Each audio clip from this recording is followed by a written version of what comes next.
Hello, peeps. I am Tidbit, she, her. I do voices, I play video games, and today we're playing the video game Ace Attorney Trilogy, Phoenix Wright Edition, and we're going to be doing voices over it.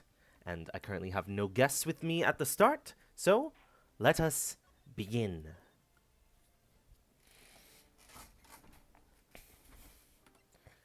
Next thing we have to do is present this profile. I feel much better after the trial this morning. I've been a bit of a courtroom proceedings addict for years now. It feels like forever since I saw a witness as slippery as that old man. He's not really that bad of an old man, though.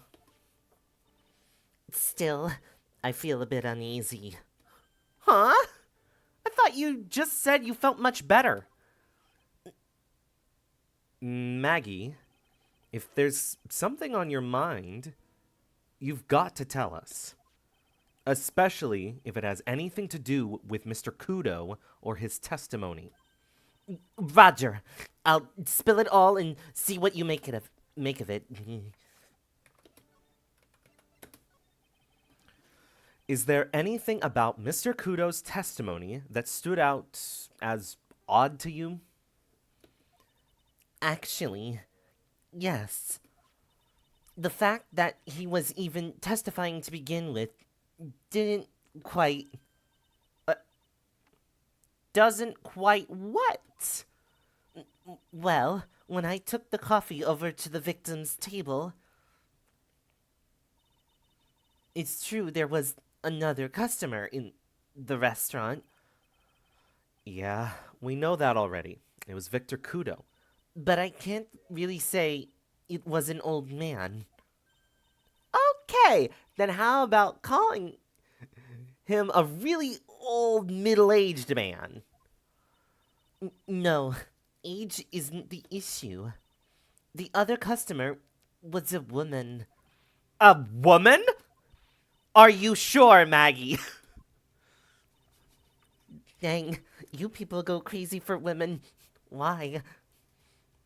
I only have a gummed shoe. Well, I'm not 100% sure, but I think so. So, what did this woman look like? She was sort of creepy. And she had a kind of cackling laugh. Phoenix, are you getting uneasy? Of course. They're describing you-know-who. The Fae? That isn't this Fae? Yes. Creepy. Cackling? Why do I get the feeling I've come across a woman like that recently?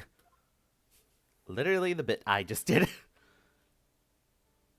And then... Oh, yeah, I've got something you're going to love. Really? What is it? A lunchbox, just for you. Here. Wow, a lunchbox. Weenies, too. I can't believe it. Thank you, sir. Did you make this just for me, Mr. Wright? Nah, it was Detective Gumshoe. Who else would make such a nice lunchbox for you?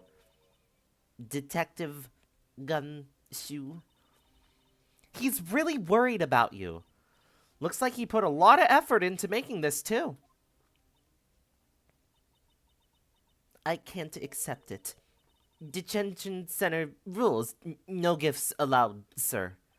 Hey, come on, Maggie. Don't be like that. The rules are the rules. They'll lock you up if you break them. Where are you now, then? Locked up. Oh. I did not think this one through. Somehow, when an ex-cop turned waitress says that, it seems a whole lot scarier. And anyway, I hate weenies. Oh. Really? It's all yours, Maya. You can enjoy it with Mr. Wright. But Just don't worry about it. The gender thing is weird in the text box. She's right. It's better than letting it go to waste. But I guess so.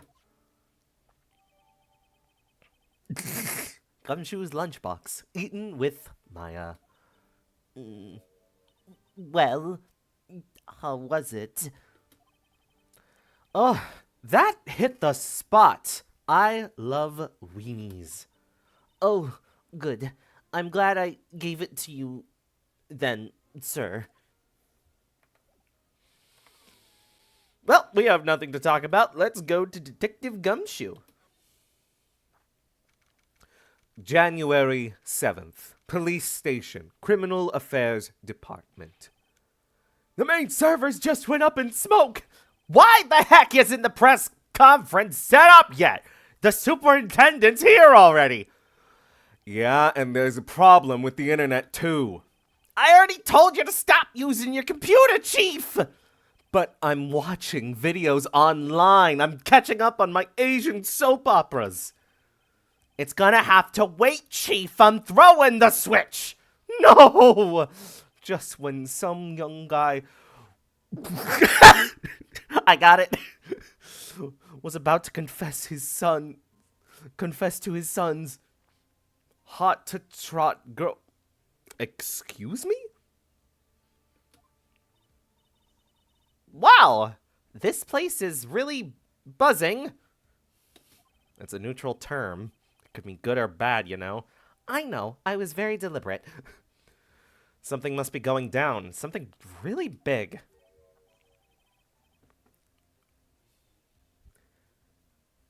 I don't really have a chat, so there's not really people that I can hold the suspense for the people who are watching from the future and could probably just hit the L button to skip past my monologuing. But remember, oops, all girls. Huh?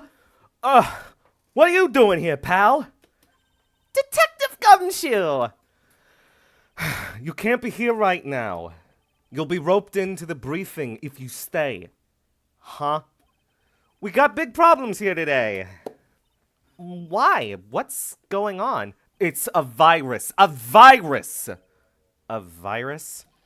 There's a virus ripping through the precinct's computer system. But I really need to ask you some questions. Talk to Gumshoe. Okay, I'm only gonna say this once, so listen up. Yes? No matter how poor you get, never borrow money from a place like this. You hear? Okay.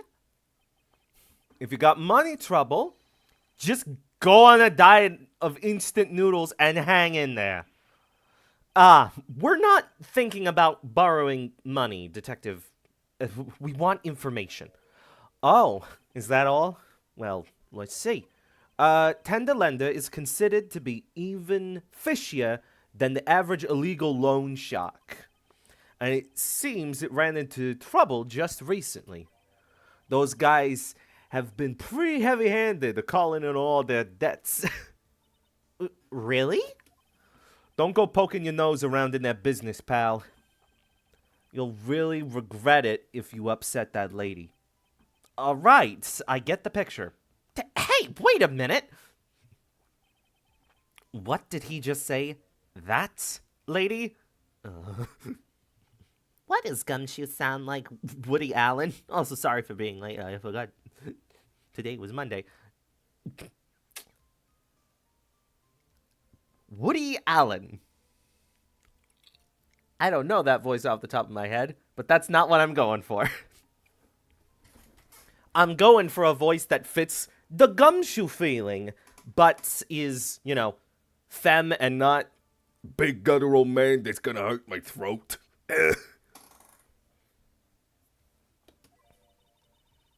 Who's this lady he's talking about, Nick? We better find out what the story is with this lady. I'm not even sure that person has a gender. Or they have 6 million because they keep stealing all of them. So, what exactly is a computer virus, Detective Gumshoe? I don't know. What? Look, I just go with the flow, alright, pal? And here I thought detectives were supposed to be somewhat knowledgeable. What's with that face, pal? You think you know what a virus is? Well, Nick, do you? A computer virus? Sure. I mean, only in simple terms, of course. Really? Wow, you know everything, Professor Nick. Yeah, I'm gonna call you Dr. Wright from now on. Hey, that sounds pretty cool. Don't you agree, Dr. Wright? Why do I get the feeling they're making fun of me? Okay, fine. I'm no expert, but I can at least explain the basics to the two of you. A virus is a program that gets inside a computer and causes damage. Computer. Computer. Shush! Class is in session. Oh, damage? You mean it makes the machine go boom and explode? No, the damage is, well, it's all internal. So the inside goes boom, right? Imagine all the case data you've got stored on your PCs here in the station. A virus could wipe out all that. That's the kind of damage I'm talking about. Whoa! That's scary. Yeah, and what's even more scary is that viruses are infectious. Infectious? You know, like the galification that's going on in this world. What are you talking about, pal? Poor Gumshoe. Most computers are connected together on a network, right? A virus can move from one machine to another over the network. So the virus just keeps spreading faster and faster. Just like a real virus, huh? But, Nick, why would anyone want to make a program like that? Yeah, it takes ages to type in all that data. Why would you want to destroy it, pal? No, people don't infect their own machines. They send the virus to someone else's. What? That's horrible! Oh, I get it. It's like you sneezing on Mr. Godot so he catches a cold. Right! Then he wouldn't be able to turn up in court because he'd be too sick.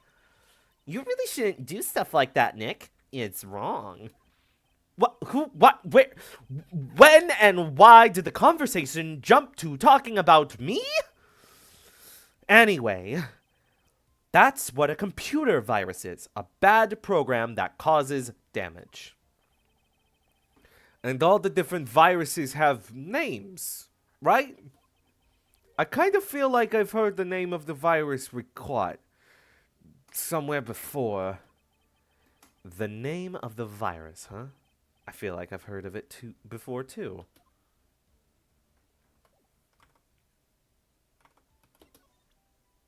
Present. Detective Gumshoe. About this. What? I'm trying to concentrate on Maggie and this Hey! This is it! The stupid name! I remember now! I thought so. Here it comes. Don't just nod to yourself, Nick, and keep me in the dark. What's going on? It's okay, Maya. You don't have to cry about it. The name scribbled on that sports paper and written on that CD. That's the name of the virus. MC Bomber. What?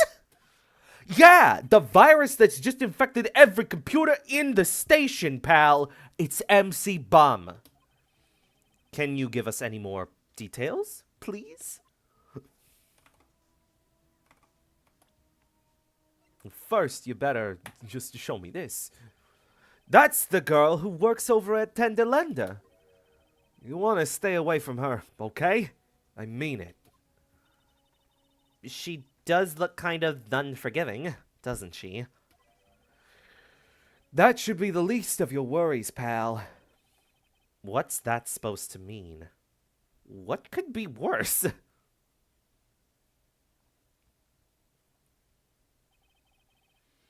Her name's Viola Cavadini. She's the only granddaughter of Bruto Cadaverini. Cadaverini. Bruto Cadaverini? Do you know who that is, Nick? Never heard of him. Bruto Cavadini's the boss of the Cadaverini family. Ah, it's too many letters. MC Obama. MC Obama? No, pal. MC Bomber. Well, he did drop a... Hey! We can't make them jokes, pal. Not on stream, no. We can have a few 9/11 jokes, but if we talk about the president who is only just recently in office, then things might happen to us. What do you mean recently in office? Trump's in office. Oh. What timeline are we in? I don't know. The Cadaverinis. That's one scary sounding name trying to pronounce. We can't touch them. They're way too powerful for the police. But you're thinking of taking them on, aren't you? No. I don't remember ever saying I was going to. I better get some more info out of Gumshoe about this family.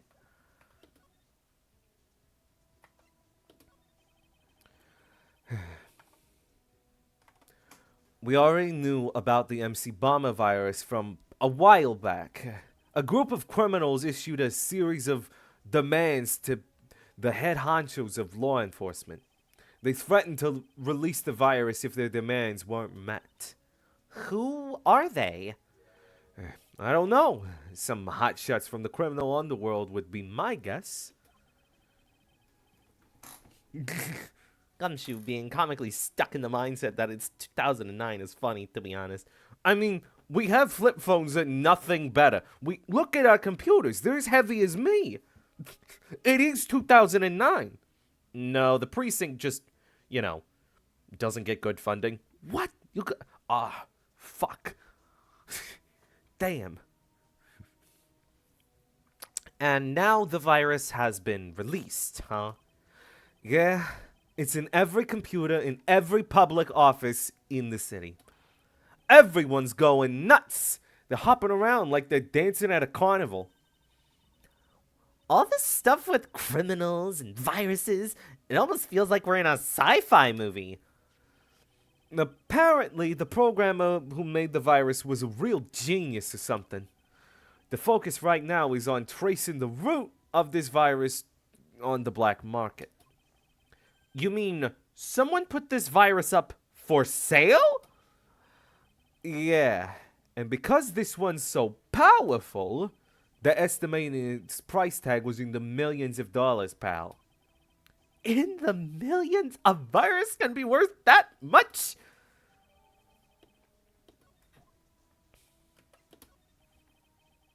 I'm not sure if I really want to get involved in this, but who are the Cadaverinis? Who are they? A scary bunch of people, that's who. You're a cop, and you're scared? What's that about?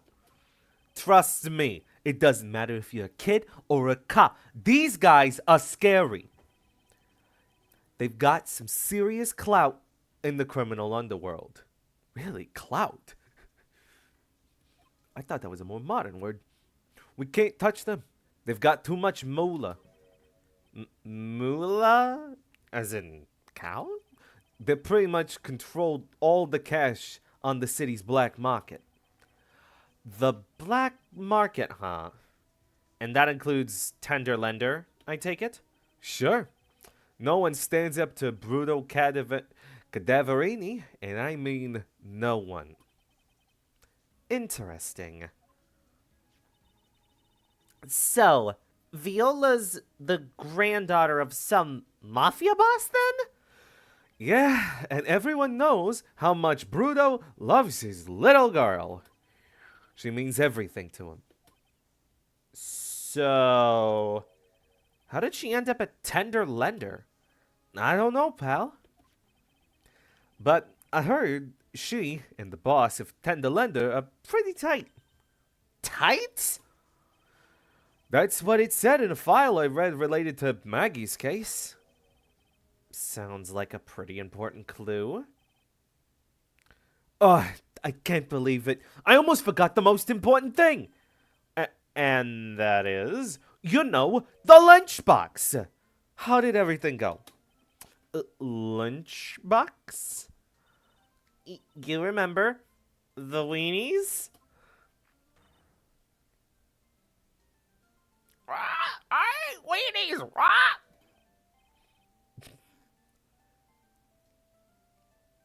Oh, frick. Do I need to put in new flashback voices? Because of the fem. Not even restriction, just guideline to make sure I don't break myself. We'll just go with what it was. Oh, yeah, those weenies. So, how did my weenies taste when they went down the hatch? Well, it was delicious. Yeah? That's what she said? Really? Well, don't worry about it, pal. I figured something would happen. So I came prepared. Prepared? What do you mean? I made a jumbo lunchbox. Oh. Do me a favor again, huh, pal? And deliver this? This sure is a heavy burden in more ways than one. Here you go, Maya. I can just imagine Maggie's little eyes sparkling with joy when you bring that to her. Weenies again, Nick. Tell me we don't have to eat all of these too. Shush, Maya. Stay in the crater.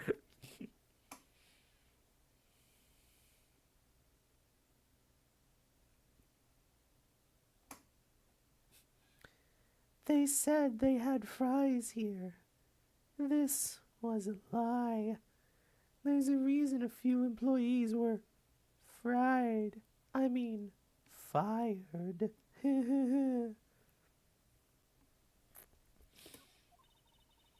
really can't eat anymore.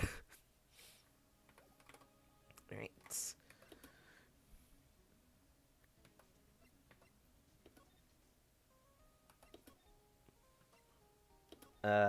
Round and round we go, trying to find a way out of this place.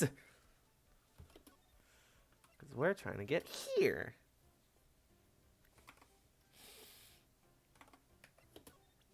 Alright. Take that!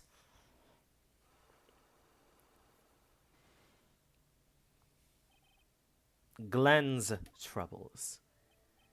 So, how about you tell me what kind of trouble Mr. Elg was in? I'm sorry, sir, but we don't deal with troubleshooting here. Perhaps you'd like to speak to someone in customer service. What's she talking about? I guess I better just take a shot and see where it gets me. Miss Basil, let me ask you something. Did Mr. Elg's trouble have something to do with this?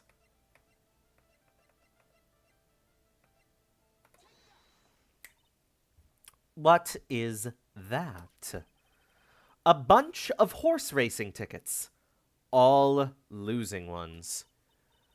With that many tickets, you could get $1 at the recycling center. You good people are very, very bad. Cash in on others' misfortune. Cashing in on others' misfortune is immoral. Is that a whiff of hypocrisy I smell? But what is the relevance of these tickets? The victim, Mr. Glenn Elg. He had a gambling habit, didn't he? I don't think that's a logical conclusion based on the facts. Everyone likes to go to the races from time to time. Yeah, but not everyone buys this many tickets. Anyway, I don't believe that proves anything on its own.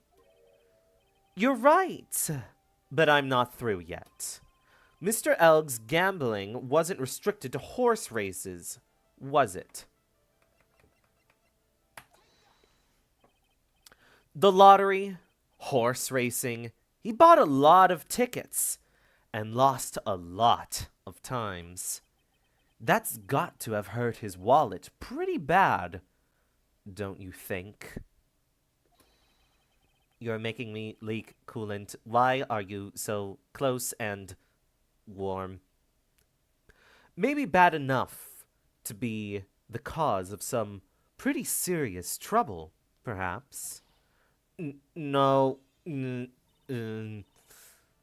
are right. Glenn did have a gambling habit. You good people must not follow his example. Do you understand?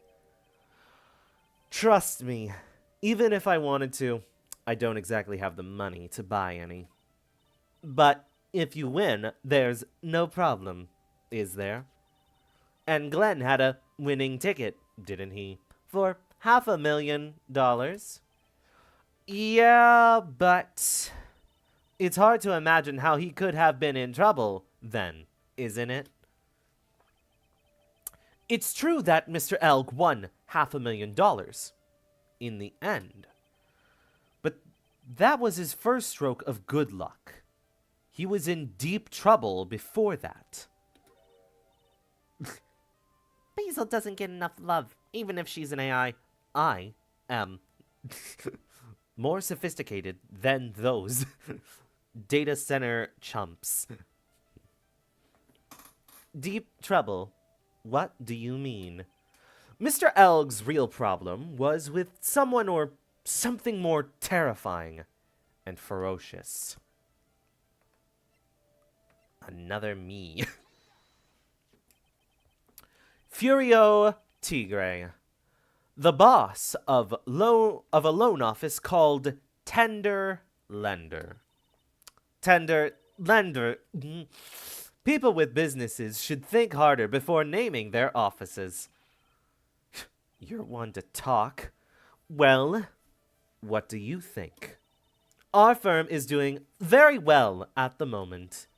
I don't think we need to borrow money. No. I mean about Mr. Elg. You think Glenn had something to do with this Furio Tigre? Yes. I'm sorry. I don't know of any connection between the two of them. Really, because I've got proof that Mr. Elg and the tiger knew each other.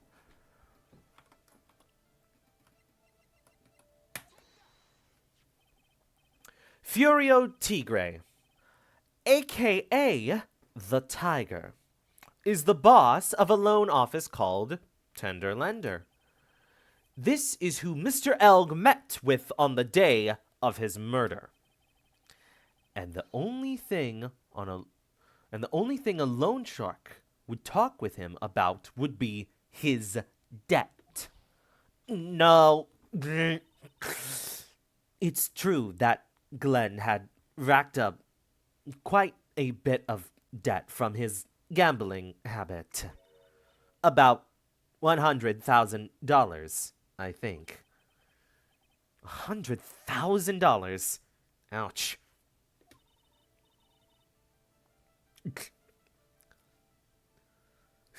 Will you tell me you're not a robot? Just say you're not a robot, please. I am a real person. I don't even know what that is. But I heard he won the lottery, so he should have been in the clear. Shame Maggie couldn't get a bit of that good luck. Okay. So, the guy got lucky and won the lottery. But what if he hadn't won?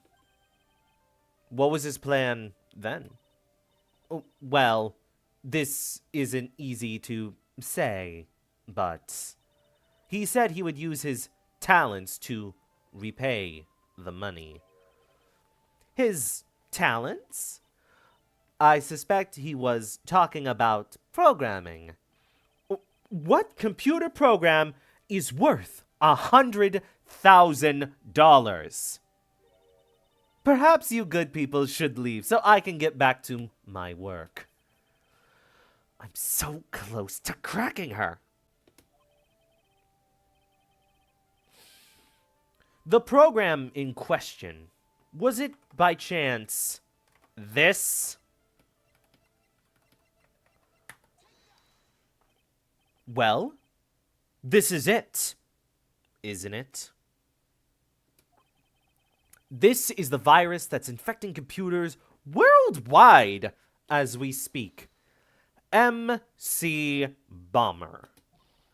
No.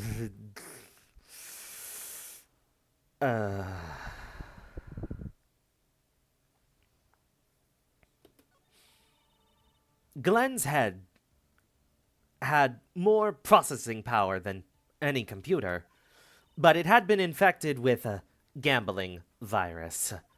Glenn was in too deep. You mean he was in debt? Also, what happened to the robotics? You officially broke me. I'm more human, less tied up. You get me? Yes. $100,000 in debt. Not an easy amount to repay. So, he said he was taking on some extra work. Something a bit risky. Risky? How? Maybe he was going to become a waitress at Tribulations? Where do you come up with these ideas? What? They'd be cute in that outfit. Everyone's cute in that outfit, Maya. So, it's safe to say that Mr. Elg was the creator of this virus, The MC Bomber virus. Yes. It was a work of genius. In a bad sort of way, of course. But still, genius. Something like that would probably fetch several $1,000,000 on the black market. Inconceivable! Gumshoe was right for a change. Even the creepy old dude with the oversized nose? I mean, yeah, no exceptions. Everyone would look cuter in that outfit.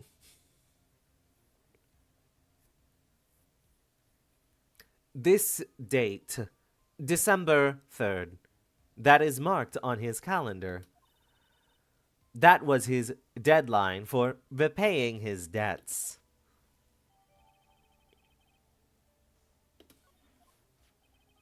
I guess I won't be needing these horse racing tickets anymore.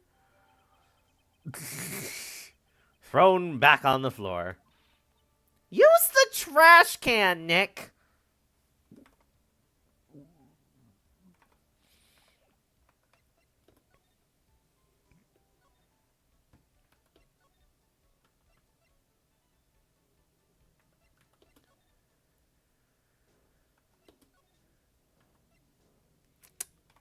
All right. Give me a second. Let me message the voice of Viola.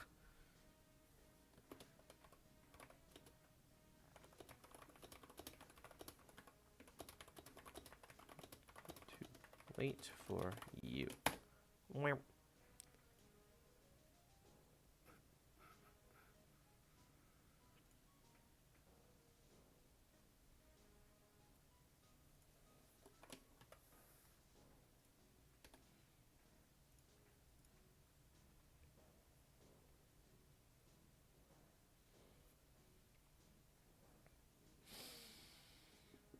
So, while we're waiting for a response in the next, let's say, 2 minutes, I'll just do a tiny little update for the channel.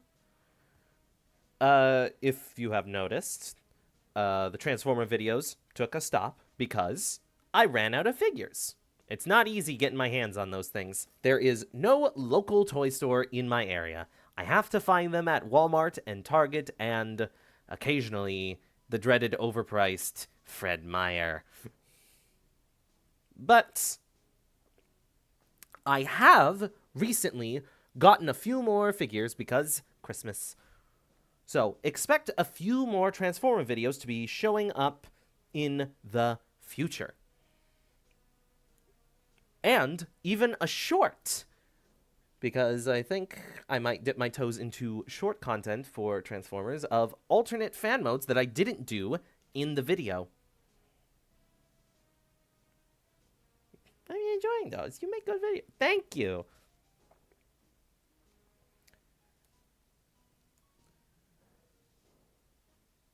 And also, what's some other announcements I can make? The Minecraft videos.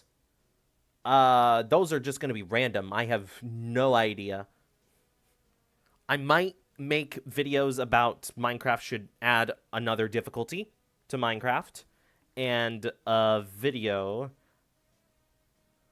about long distance item transportation, and that's what Minecraft needs. So keep an eye out for those when I make them. I'm also writing a book thing. I call it a book thing because I don't know if it's going to be a book or a comic. Or a mix of both, like a graphic novel.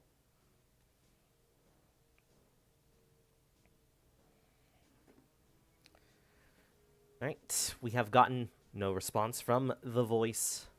So we shall move on as we do solo style.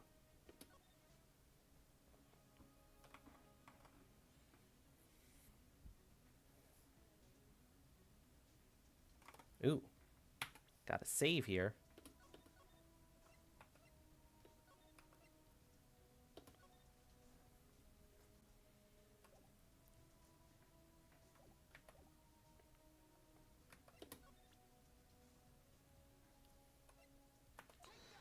Take this.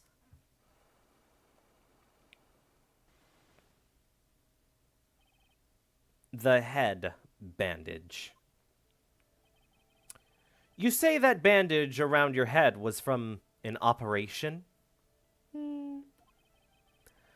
You also said you suffered a fatal injury to the head, correct?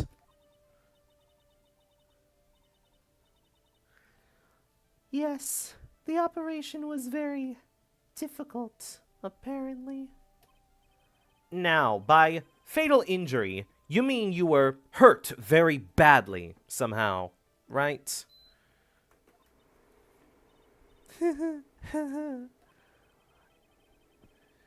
Did the injury in question have something to do with this?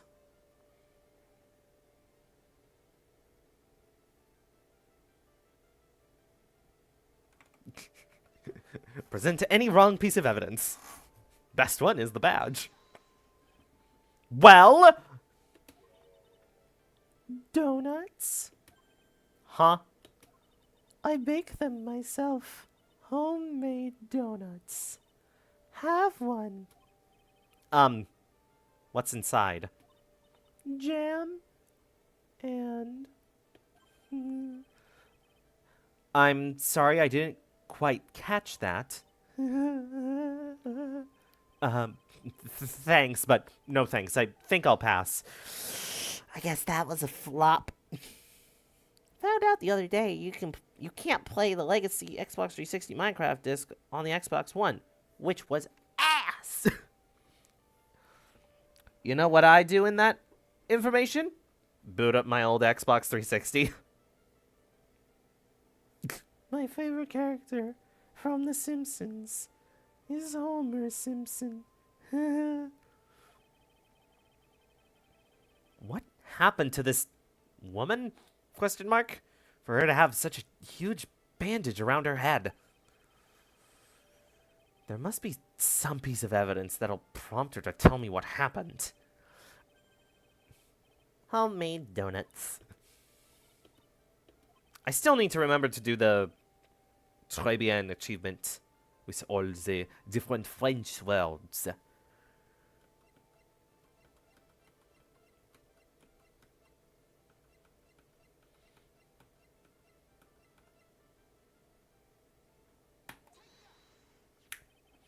I have here a car repair bill. From this, it seems pretty obvious that this car was involved in an accident. Let me see that. This bill is made out to the Cadaverinis? Yes, it is. I don't think I ever introduced myself. Tell me, what do the Cadaverinis have to do with me?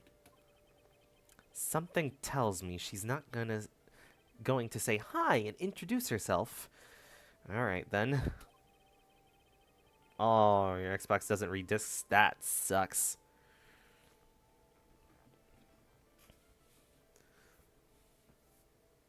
Your relationship with the Cadaverini is very strong, and this is why.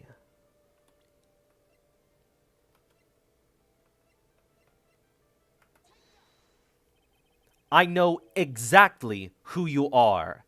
Viola Cadaverini. You sustained that injury in a traffic accident, didn't you? It happened about 4 months ago. I was driving in one of our family cars when someone pulled out in front of me. It was a motorbike or something like that. I don't remember it much. Anyway, I swerved to try to avoid it, but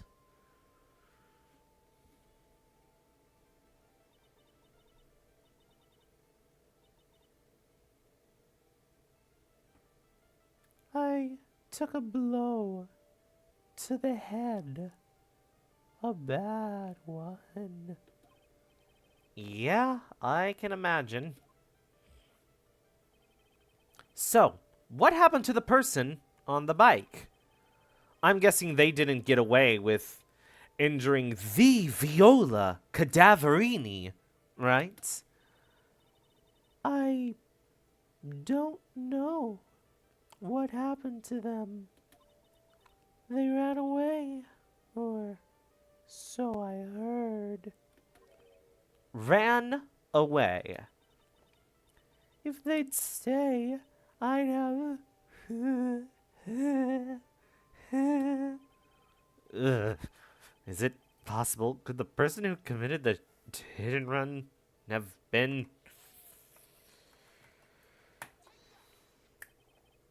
It was this man, wasn't it? He was the cause of your accident. Oh, that little kitten couldn't hurt anyone. It wasn't Don Tigre. I refuse to believe it was my kitten. We collided. The motorbike and my car. But Don Tigre isn't injured at all, is he? It was the tiger who caused Viola to crash. I can feel it. Plus, one of her locks just broke. So, she must suspect it was him too. I'm sorry, Ms. Cadaverini, but I have proof that the tiger was involved in a traffic accident on his bike.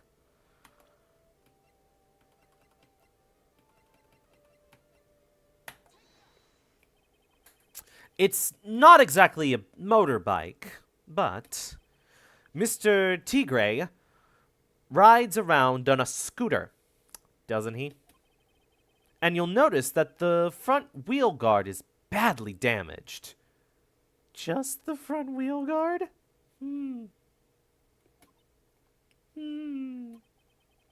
Miss Cadaverini, you know the truth, don't you?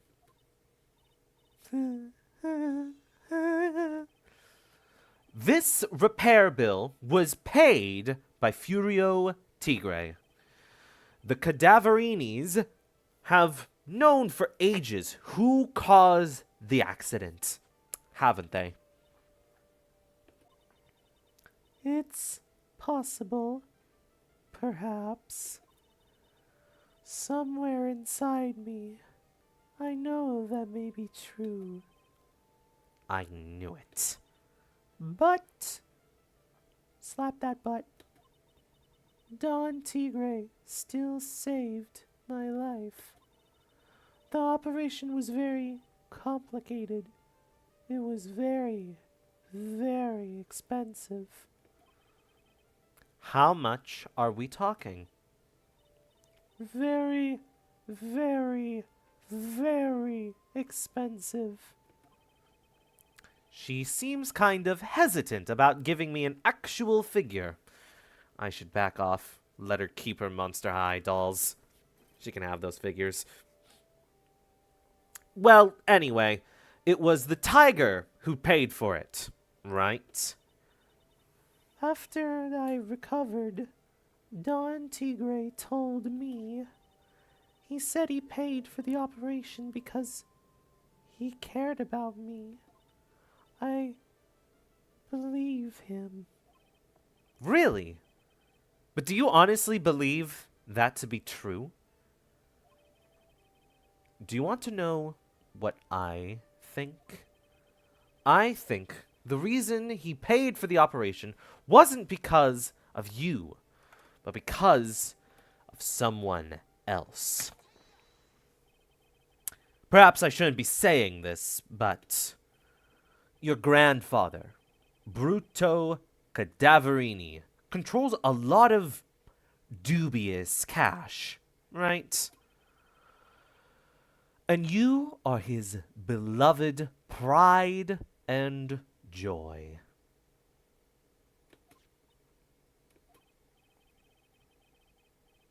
Sure, I don't know exactly how much the operation cost, but if you weren't the granddaughter of Mr. Cadaverini, do you think Mr. Tigre would have paid the money?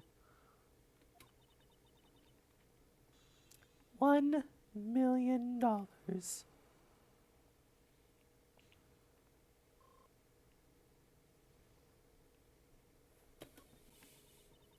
4 months ago, I was in a traffic accident. That's why I needed the operation. When I woke up, they told me it was nothing serious. A simple procedure. Oh, really? Well, I guess if she recovered in 4 months, it couldn't have been too big. They said the operation cost $1 million. And they did like the pinky thing. $1 million and the pinky thing? Yes. My grandfather ordered Don Tigre to pay $1 million in compensation. Compensation. Huh. It's underworld lingo for paying money to settle a score. Basically, pay or get into some serious trouble, pal. But $1 million? The American healthcare system is a hell of a thing. Don't even get me started on insurance. It's bullshit. This has to be related to our poisoning case somehow. I wanted to believe him, I wanted to trust what Don Tigre said. He said it had nothing to do with my grandfather being a Bruto Cadaverini. I wanted to Bruto believe. Cadaverini. Ah! Oh no, there's two! You want to stream to me? You, you spooked me. I said wow a second ago and you didn't catch up. What? Aw, I missed like 20 minutes. Yeah. Uh, Timmy was like, oh, there's miles and miles and miles of other characters to get through. I had an egg sandwich. I tried to be slow. Thank you. I wanted to believe he helped me because he cared about me, not about my grandfather.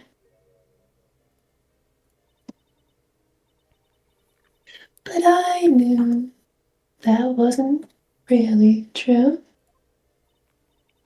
Wow. I'm so sorry.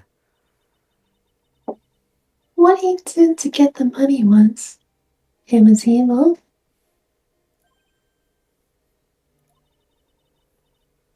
He set himself for me, so I helped him. You helped him? In what way?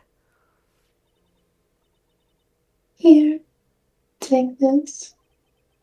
What are these? Oh, it's a command grab. Ah! Medical papers? I'm Bruto Cadaverini's granddaughter.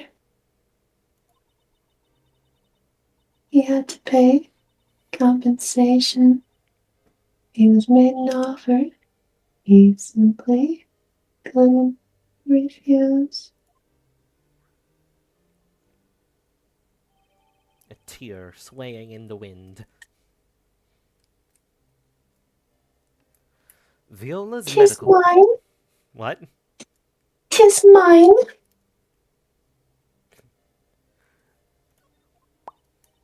Wow. I feel so bad for Viola. I probably would too. It's inexcusable. The healthcare of this place fucking sucks. Huh? There are two things I consider inexcusable: poisoning and betrayal. What poisoning? What? Poisoning is interesting. I think it's just relevant to the Oh, case. but because of the other funny case, remember? Dahlia. Oh. Oh. Oh.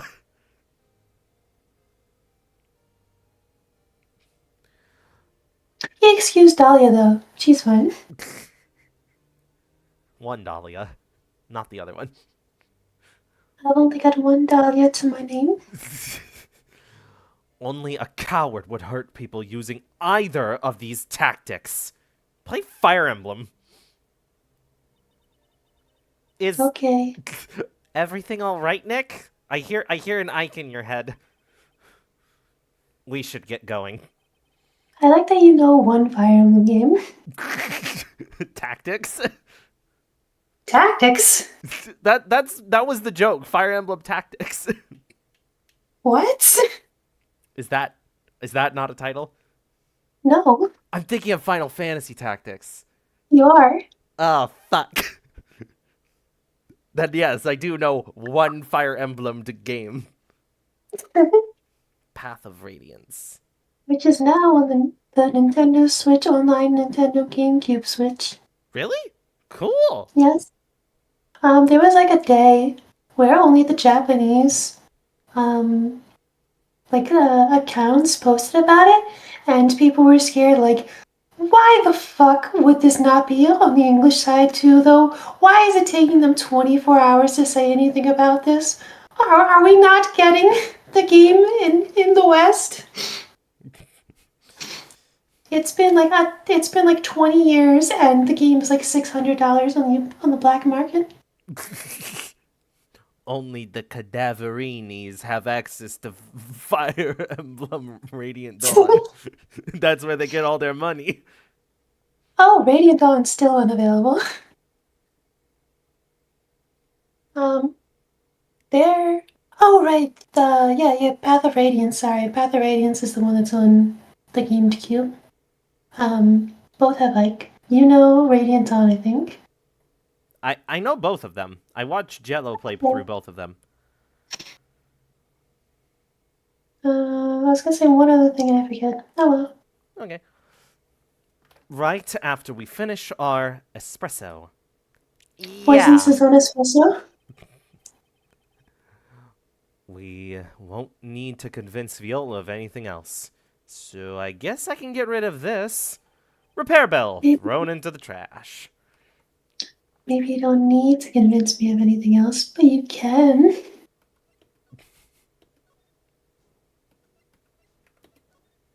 Très bien.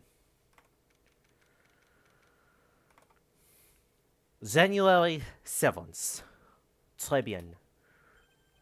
Oh, So what did I miss? I don't know. I don't remember much what happened. okay. So we talked to Maggie about what was going on, and Maggie said that it's like there was another customer at the store. Yeah, the old guy. It was a woman. What? She was kind of creepy. I think we know who this creepy woman is. And then we went to Gumshoe, where the police station is currently being infected by a virus called MC Bomber, deleting a lot of the case files for other things. Then we went to Blue Screens to confirm that Glenn Elg was the creator of MC Bomber because he needed money. And then we went to Tenderlender, and that's what you saw. All that in 35 minutes. Yep. Just in time for tea.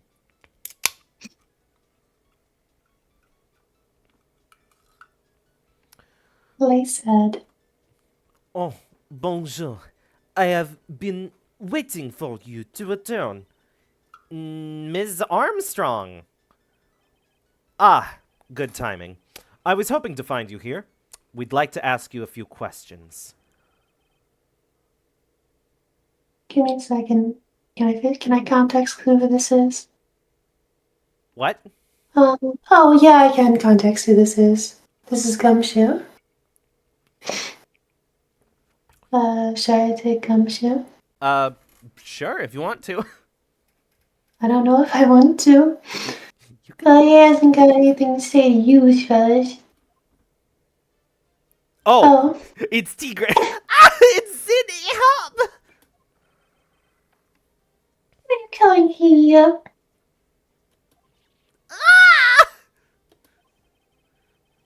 That was like so stressed out. I was like, Sinoop. Yep.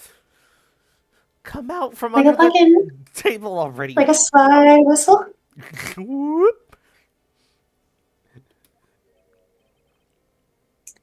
Lucky, can't move it. Put him in the paws. What? You just want to play games with me? Well, no, you have to join my server first. That is not public. The medical papers now. Let's go. Oh, I think he wants Viola Cadaverni's papers back. You mean this? The $1 million medical papers? Miss Cadaverini trusted you. That's why she said that she helped you. Okay, Barry. That goes to my day with. You just want to know what's sad? I'll tell you what's sad. It ain't only her face. They're ruining my favorite side. She thinks she's got power because she's a real girl. Now that's sad. I can't let you have these papers. Tomorrow, in court, I'm going I'm to still picturing. I'm what? still picturing Phoenix like holding them out like full arm's length by like just two of his fingers, like right in front of Don Tigre. Like, I can't let you have these papers. But it's Don T. Great, tiny plush size. Oi, oi, oi. Can't even. It's just the cat jumping up and like pawing in the air. I'm going to expose what you did to get the 1 million you used to pay this off. Are you crazy or something? I don't care if you want to give it to me or not. There's two of us here. You got that too. Uh, we, we. Miss Armstrong? Forgive me, désolé. I cannot argue with him. Ow! Ah, that really hurt. That all you got? Throw your face into my frying pan. Now you have to try a little harder than that. I'll be taking those papers now. Armstrong, get the funny thing that Pyle uses from X-Men. I don't know what it is. Wait. Don't take it too hard, his vape. Phoenix White.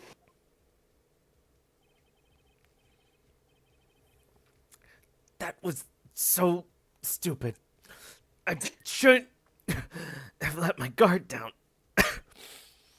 Those medical papers were vital. Yes. Hold it, pal! Detective Gumshoe? Detective Dumpshoe. You think you're going to stab me, Copper Golem? Beat it, Queen! I just did a video about that. Go check it out now on this very channel. Whoa, come on, Gumshoe. Keep it together. You guys, get out of here. Leave this guy to me. But, go, pal, and take this. If you get hurt, who's gonna look after Maggie, huh? All right. Thanks, Gumshoe. Wait, Nick, don't leave me behind! I think his jaw and eats Detective like a funny little snack. I'll get even with that guy tomorrow in court. Tenderlender is going down. I don't get why Can you everyone explain? is like, Gumshoe's not competent. Look what he just did. He just took on a fucking tiger. Can you explain what happened with Viola? That was the part I cared about. We were just proving to her that we know who she is and why she's with Tenderlender, and how Don Tigre has been lying to her. He was the one to cause her accident, and he paid off her debt not because of what he said, and he said that he cared about her. It was because the Cadaverinis are, dangerous folk, and he had to pay it off if he wanted to live.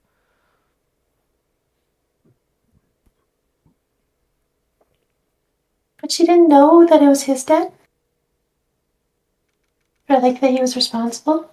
Yeah, she didn't have in the forefront of her mind that it was him and his scooter, and we pulled out solid evidence to prove that it was. Who do you want in court?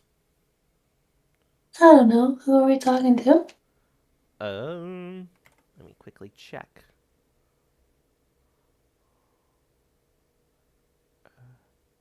All right, so Armstrong is there. Oh, frick! I can't tell who's here. Okay. I'm staying for now.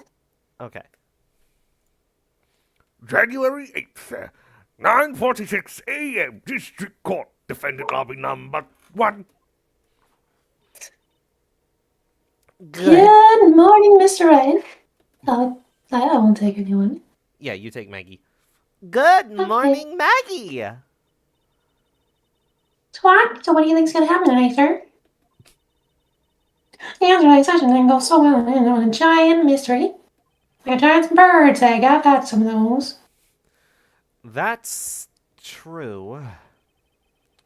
And we still haven't solved a single part of it yet. Are you okay, Nick? Huh? Oh, yeah, of course. I saw that little flash of doubt in your eyes. I'm an ex-detective, don't you know? No, that wasn't doubt. That was determination. You play Undertale? Squawk, bullshit. Bullshit says squawk. Why don't I believe you?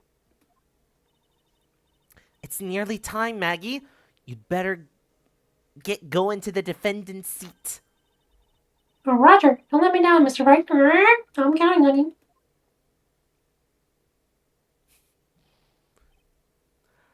Hi, pal. Hey, Detective Gumshoe. Quit stressing Maggie out. She doesn't need that. How do you know she was stressed? I was watching through the doorway. Oh. You look like you lost the case already. Show a bit of confidence, will you, pal? Here, maybe this'll help. Huh? That's painting your nails. Have you taken up aromatherapy too? It's a cologne bottle. Looks like a nail polish bottle to me still. Yeah, it really does. Not in a million years, pal. Don't tell me that you don't remember this thing. My iconic gamer musk is the only thing I have going for me. It's the only thing Maggie's told me she likes.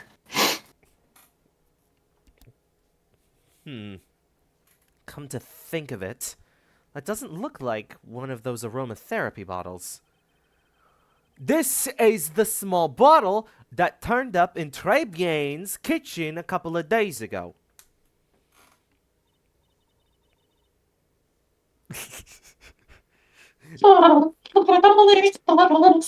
Okay. Oh, they're aromatherapy oils. He's got so many, they're overflowing onto the floor.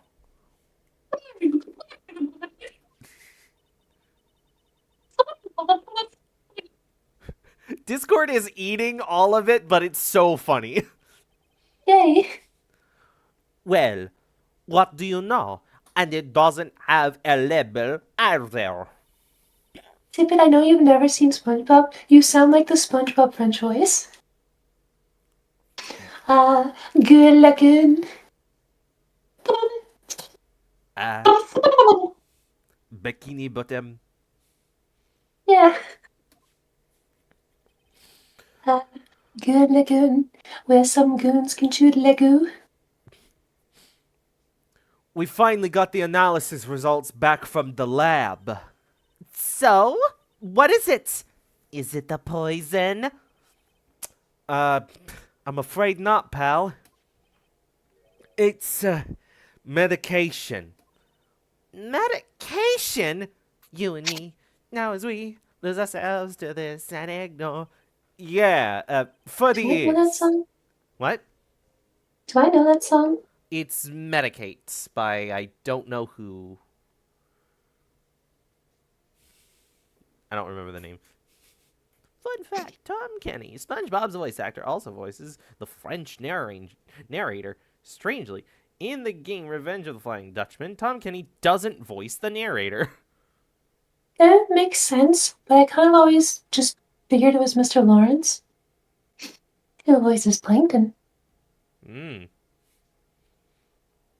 Mr. Lawrence is just like a random writer on SpongeBob who's not a voice actor, but they were just like, we need a Plankton, and our one writer does a funny voice in the fucking room where we write shit. Just have him do it. And he just does like whatever SpongeBob voices they needed, and he has like no other acting credits. Wow.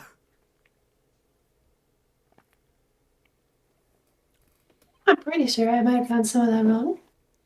For ears?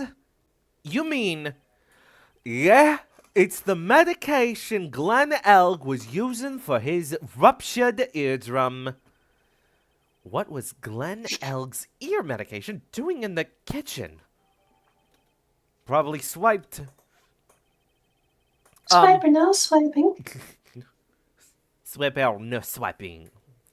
I think Salem like genuinely went like, oh man, like they didn't call the other day. I was like, Swiper. I posted Swiper gif and Salem's like, yep, like Swiper.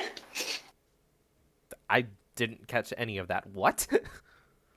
I think Salem went like, oh man, they didn't call the other day, like Swiper. And I posted Swiper gif and Salem was like, yep. Huh. Okay.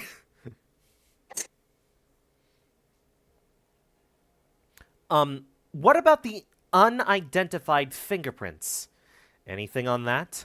Someone screwed up, so they only had time to analyze the contents of the bottle. Another hour and they might have gotten something on the prints, but... He's becoming like a Jewish grandmother a little bit. I think. I don't know. Accents are hard. Accents are hard. I'm just doing the gumshoe voice, but like bringing it up into like a much higher register, but I'm still trying to have that like round deepness to it.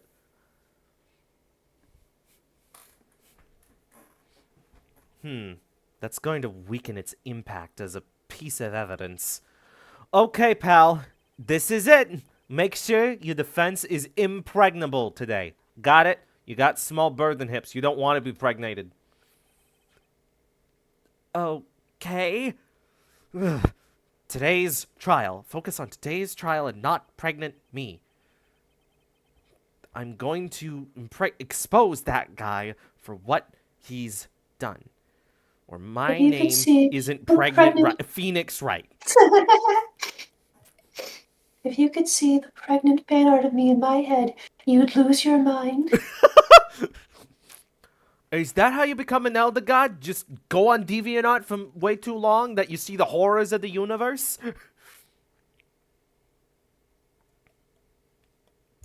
Phoenix pregnancy fig rating when? When we finish all of the Ace Attorney games, which I don't even own 2 of them. So, ha! I mean, Phoenix has a lot of kids. True. True C. So in 2030. Got it. You really think we're going to be able to finish this game? And I don't even own Ace Attorney Investigations collection on Steam, nor the Great Ace Attorney collection on Steam. So that means we're going to be playing other things. What about Professor Layton and meets Phoenix Wright in The Witch Times? I don't think that's on Steam. I can set it up for you. Tempting. Very tempting. I love Layton games. I've been playing the Layton games on the DS that I have. We went through these games very fast. It's been less than a year since we did Phoenix Wright 1. It is. Oh yeah. So 2037. Got it. Yeah. Only allowed to read fanfiction when we have done all of the media, so we can understand all of the weird references. I do a lot of stuff like that where I'm like, I'm not allowed to look at fanfiction until I've read everything or whatever. And I was trying to do that with Karma, but Karma dies like issue 6 and doesn't come back till issue 30. I was like, fuck it. I'm looking into other shit with her. Fuck it. January 8th, 10 a.m., District Court, Courtroom number 4. Also, last stream I said New Warriors instead of New Mutants, which is a completely different thing. I understood what you were saying. I understood what I was saying too, but I said the wrong thing.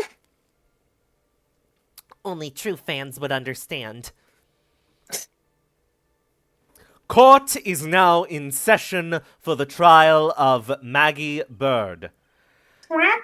The defense is ready, Your Honor. Ready and waiting as always, Your Honor. You see the funny, like, booths behind them? What? You see the funny booths behind the lawyers? What about him? I'm picturing Maggie behind Phoenix, and she's like a drinky bird, and she just keeps like bending forward and pecking the top of his head, like the whole time from the booth. Ow.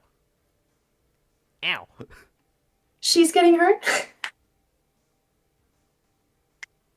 She's getting spiked. Oh, that's Maggie. Ow. Ow. What's that noise? Very good. Then we'll But every get. time, every time he turns around for a second, she just happens to be back up in the up position before going back down, and then he turns back away. Then we'll get underway at once. Yesterday, we heard the testimony of Mr. Victor Kudo. He claims to have witnessed the defendant putting a powder into the victim's coffee. However, the witness's testimony. How can't be dissolved? Oh, right, this bit. However, the witness's testimony was plagued with a number of problems. The mark on the rim of the cup shows that the victim drank from it with his right hand. Mr. There's no Trite. fucking way. There's no fucking way that they're saying what I think they're saying. What do you think they're saying? Yeah, I think they're saying he was just here, so he could have been drinking a coffee cup with his right hand. But according to the old man's Okay. testimony, he picked it up with his left. Thank you, Mr. Godot. Furthermore, according to the witness's account, the victim was listening to the radio with an earpiece in his left ear. Yet the victim's left eardrum was ruptured, which made him effectively deaf in that ear. Which is interesting. I wasn't here for like any of this discussion, either the testimony or anything that happened like right before now. But my brain's just immediately like, was this idiot looking at a mirror? Anyway, fucking, I forget what I was gonna say. Dang it. Oh, that picture. I don't remember that picture. That picture is like weirdly ominous. Which picture? The one we just saw of Glenn Elg or Yeah. the. Yeah, that has not shown up before. That showed up just now. It And feels like it'd be from like a different game. Yeah, I know that like Phoenix Wright has those kind of like grayscale, like whoa, the murder kind of stuff. That one feels different. It just has like a different vibe to it. yeah, the face For felt some kind of reason. weird. Like the like artistic angle over nothing. Like I know that sometimes they do like a big dramatic shot of like a big murder or something, but he's just sitting at a table and it's like the most ominous shot they've ever done. Yeah. It's amazing how many contradictions a single case can have, huh, Nick?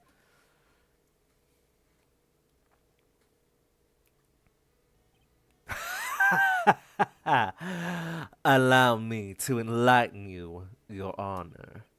The world, you see, keeps turning, and we must turn with it. You've She's lost taking all me the already, blankets. Mr. Godot. What did you say? She's taking all the blankets from me.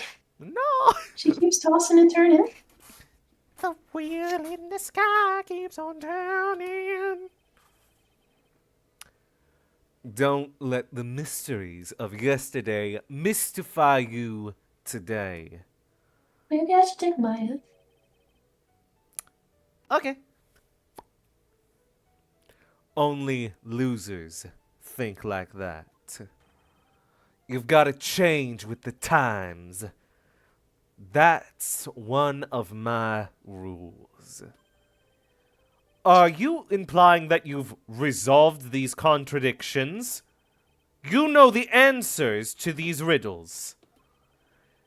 The old guy wasn't just throwing seeds in here.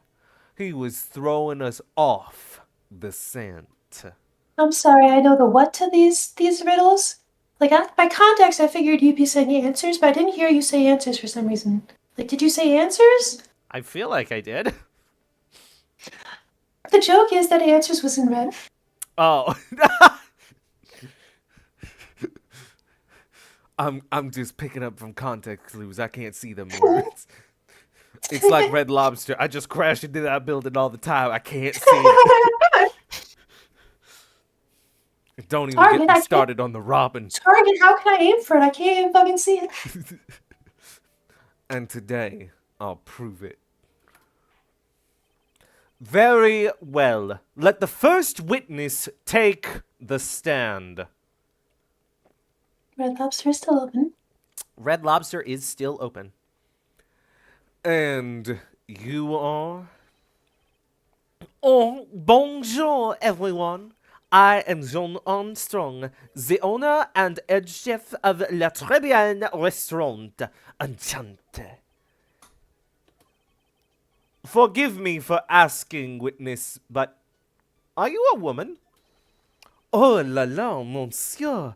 As you can see, I am le pert and perky gentleman. No. I Oh.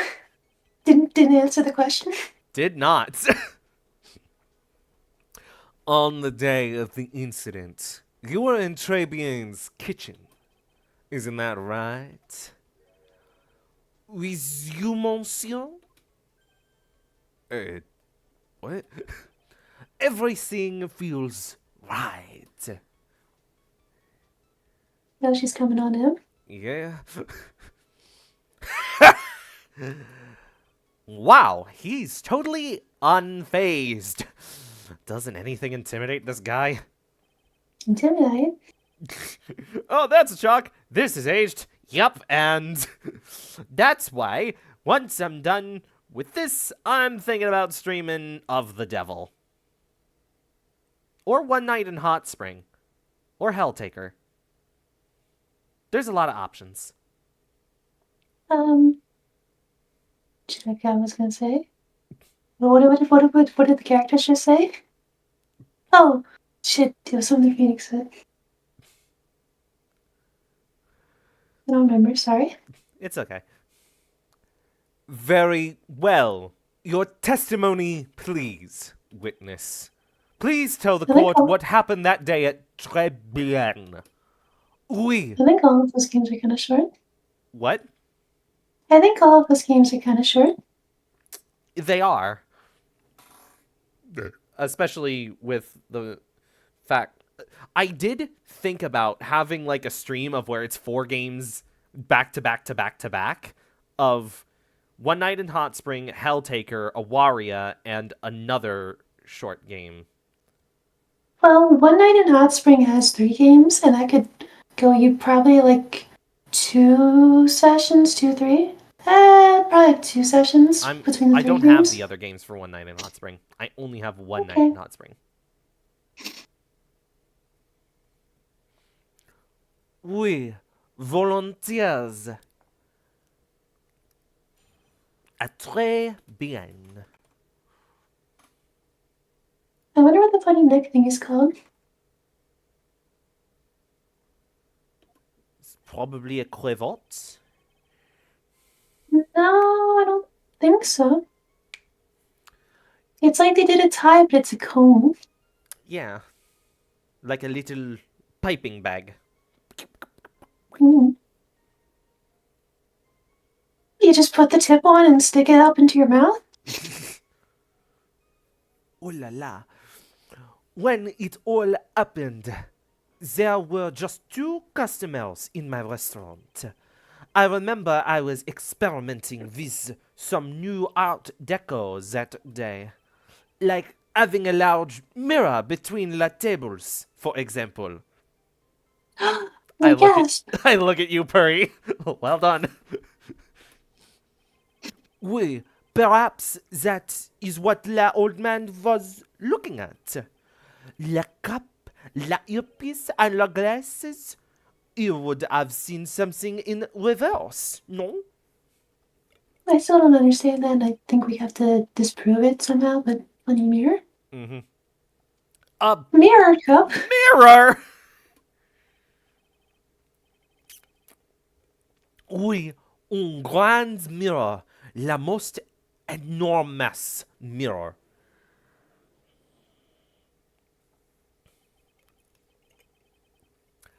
And suddenly, the mystery disappears. Like I said, the world keeps turning, so roll with it. That would explain the coffee cup and the earpiece conundrum. The mirror would have made everything appear back to front. I don't think that's how mirrors work. They'll show a diagram in a bit. What the heck? It's way too early in the morning for this to be happening to me. Now then, Mr. Wright, you may begin your cross-examination.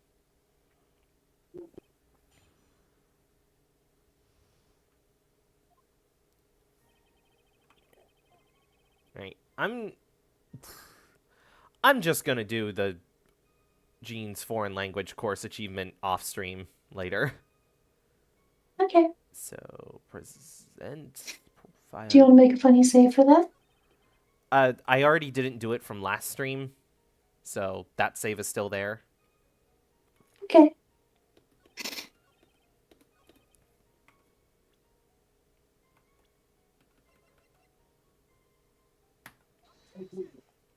Objection!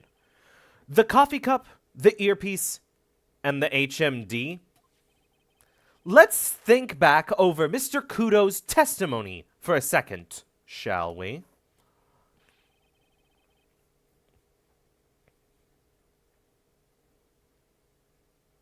Any ideas for a flashback? Cuckoo caca. Wee. Oh, that you doing baby actually gives me an idea of just simply they just have a younger voice.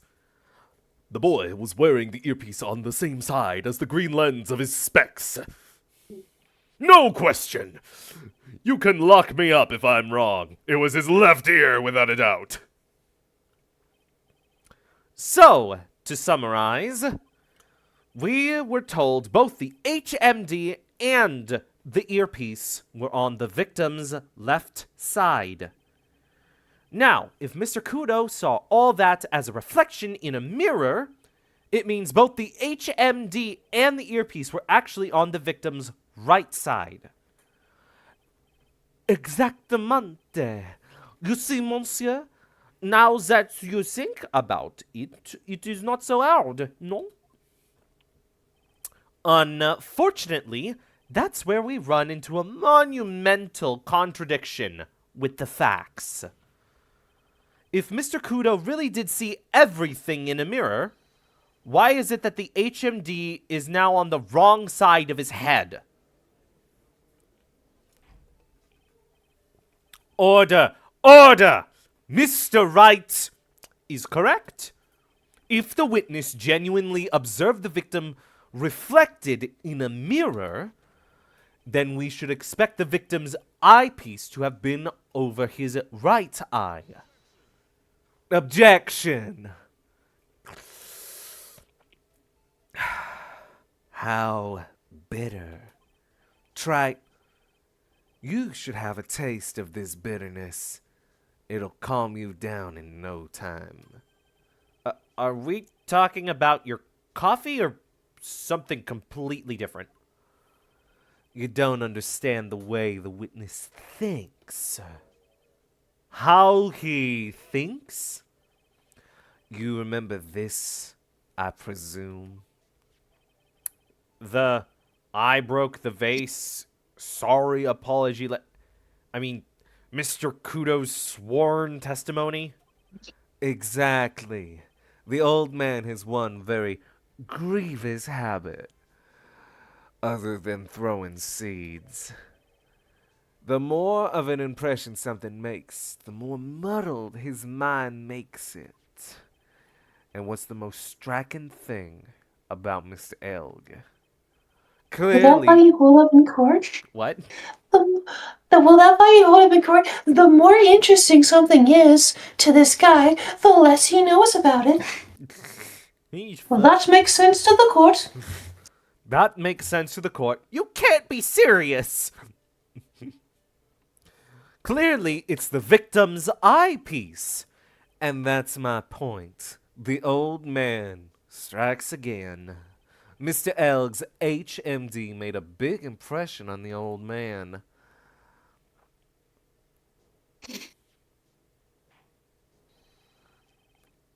I saw the earpiece and those newfangled spectacles he was wearing. Oh, yes, they were both on his left ear. Do you hear? His left ear. You know what we do now?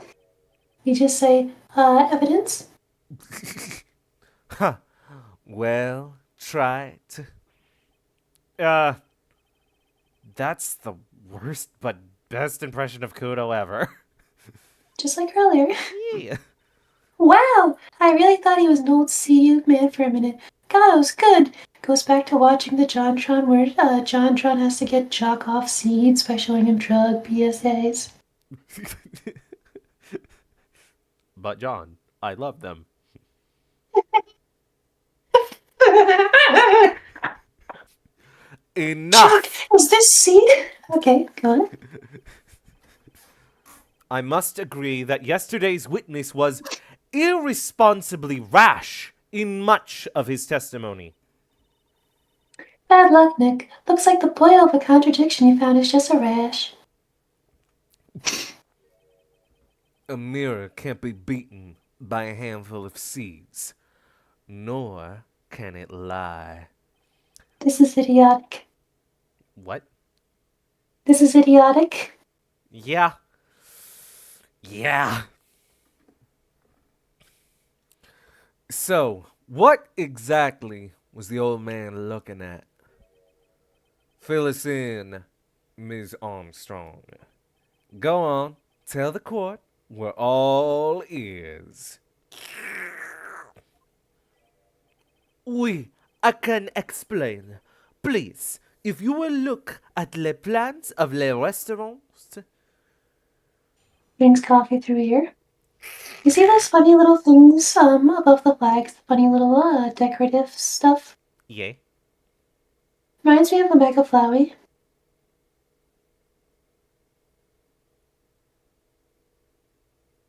You got the big funny mouth and the funny little TV.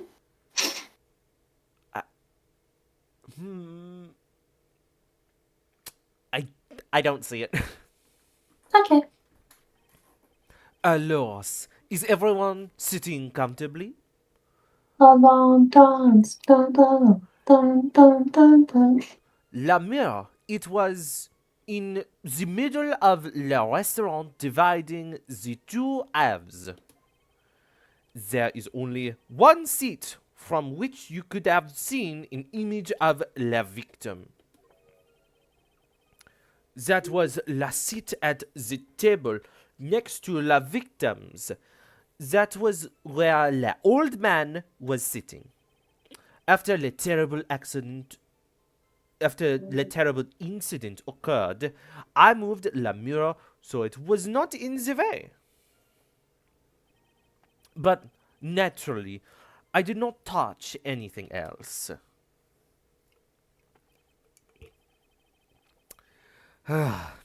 I see no problems with the explanation we have just heard. The judge says, talking into a giant mirror in front of him. From the table next to the victims, Mr. Kudo could have seen the victim in the mirror. What a naughty little girl. What is that word? Coquet? I would personally guess coquet. What a naughty little coquet I am, confusing all the men like this. A lot of French words just end on whatever the last vowel sound is. Great. Don't worry about it. Men need to be tricked. We can keep up Except for the guy breaking out in a cold sweat over there. Ugh, I hate that guy. Cold sweat man. You said you didn't touch anything else apart from the mirror.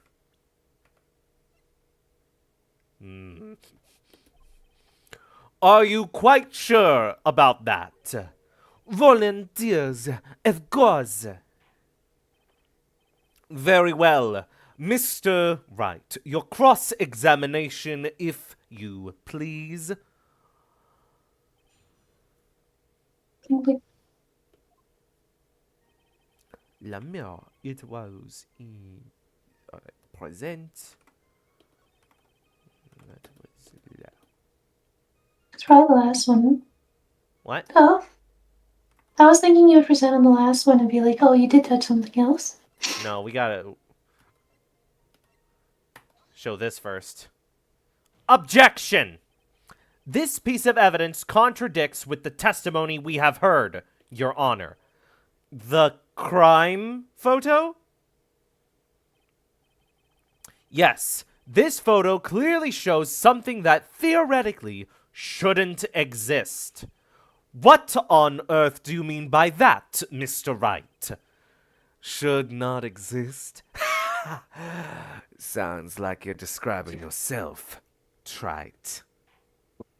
Like a wheeze laugh over nothing. Yeah, every time I do the laugh, I try and do the most corpse laugh I can do. Mhm. To just make it sound like something's wrong with He's me. he's like, oh, that's real good, right? And he just silently laughs for like 4 minutes as the court just watches. Oh, that's nice, right? It's just so damn funny. Was that all laughing in between those words? Of course, you idiot. There's a Hololive member who doesn't have an audible laugh, so you just see her model just like open its mouth and close its eyes for like a minute. That's funny. Now then, if the defense would please clarify its statement, which Hololive member? Kylo Kowalski of Hololive, Indonesia's second generation Holo hero. Thank you. That is going in the VOD. Too much green. What is this something that is supposedly not supposed to exist? I don't know.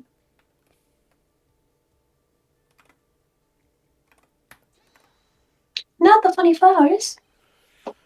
I think it's pretty obvious that this is what should not be in the picture. The vase? What possible connection does that have with the witness's testimony? Your Honor, I'm telling you that there should have been no vase on this table. Shadows like, oh yeah, well what if the witness was just wrong about some things and right about other things that benefit my case, and then Phoenix has to like prove Pythagorean theorem and like demonstrate the properties of like an atom decaying to convince the courtroom of how nuclear physics would factor into this case. Yep. Phoenix has to learn so much to deal with coffee-chucking lunatics.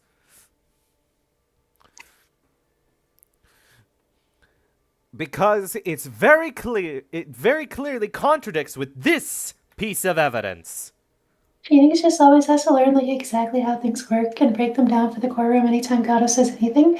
And then they get to a case where Gato's like, yeah, but the coffee would be like this. And Phoenix is like, do you want me to dissect that statement, Gato? And Gato's like, no. Do you actually want to know how your coffee gets made? Yeah, because literally earlier in the case, you missed it. Phoenix has to explain what a computer virus is to Gumshoe and Maya. And it's like... It's kind of funny because it just shows that it's like, yeah, Phoenix is picking up on all this stuff that's going on and has knowledge of stuff, but it constantly has to just... And he even says the phrase, I'll explain it to the likes of you two. I remember giving my school computer virus by playing balloons. Woof. And then there was a fucking, like, the classic, like, principal or teacher, whoever comes in, and is just, like, talking to, like, the entire class vaguely, like, we're not gonna go on any more of these sites, understand? Yeah. Like, doesn't know who did it. And they're like, and I didn't know who did it either, but then eventually they read, like, balloons 4, and I'm like, oh shit. Oh shit. That's me. Yeah, my The funny monkey betrayed me. before I had my own PC, we had a family PC in the living room, and we got Mhm. Minecraft through honestly dubious means. I don't know how my dad did it. He found a website that gave you a Minecraft account for free. I don't know what he did. I don't know where he goes to like pick up these fucking illegal ass games. We had so many Odyssey games, but then when we lost them for good. And it's like, don't you have the DVD? And he's like, no, I got them off the internet. I don't know where to get them anymore. And it's like, what? And it's like, yeah, every game you've ever had on the PC that you didn't download that I put on there, I stole. I stole Lego Star Wars. It's like, what? But we had, Crazy thing too was like Minecraft was like $10 back then, if that. yeah, that was the other thing. But I don't know how my twin was able to be the one to like get the account, but it was the Minecraft account was under my twin's username. I even made some fucking Minecraft YouTube videos way back when, and I made a joke at the start of each video that I wasn't myself because I would F5 and show that it wasn't my skin. It's like, this is not my account, but I'm here to give you redstone knowledge. And let me put up the tangent screen. And but that meant me, my twin, and my older brother all played Minecraft for our own little different reasons. And my older brother was getting into Yogscast at the time. And he really liked their texture pack, the one of where it's like pentagram style. Everything's like it he did not like the pixely look of Minecraft when he saw Yogscast's texture pack. And he tried to download said texture pack. And then we couldn't access our computer anymore, and we had to clean wipe it, and we lost so much stuff. And Oh, those Yogscast guys and their scams. I don't think it was Yogscast, but I also can't rule it out because I wasn't in the room when it happened. I mean, you know about the Kickstarter. I know about the Kickstarter, yeah. That's why I'm like, maybe. But my dad was like, okay, don't get suspicious texture packs. Especially, what was that going to change for your game? Was that going to add all these cool things? No. What was it for? It would just change what the blocks look like? My dad was very annoyed because we lost so much stuff. Mm-hmm.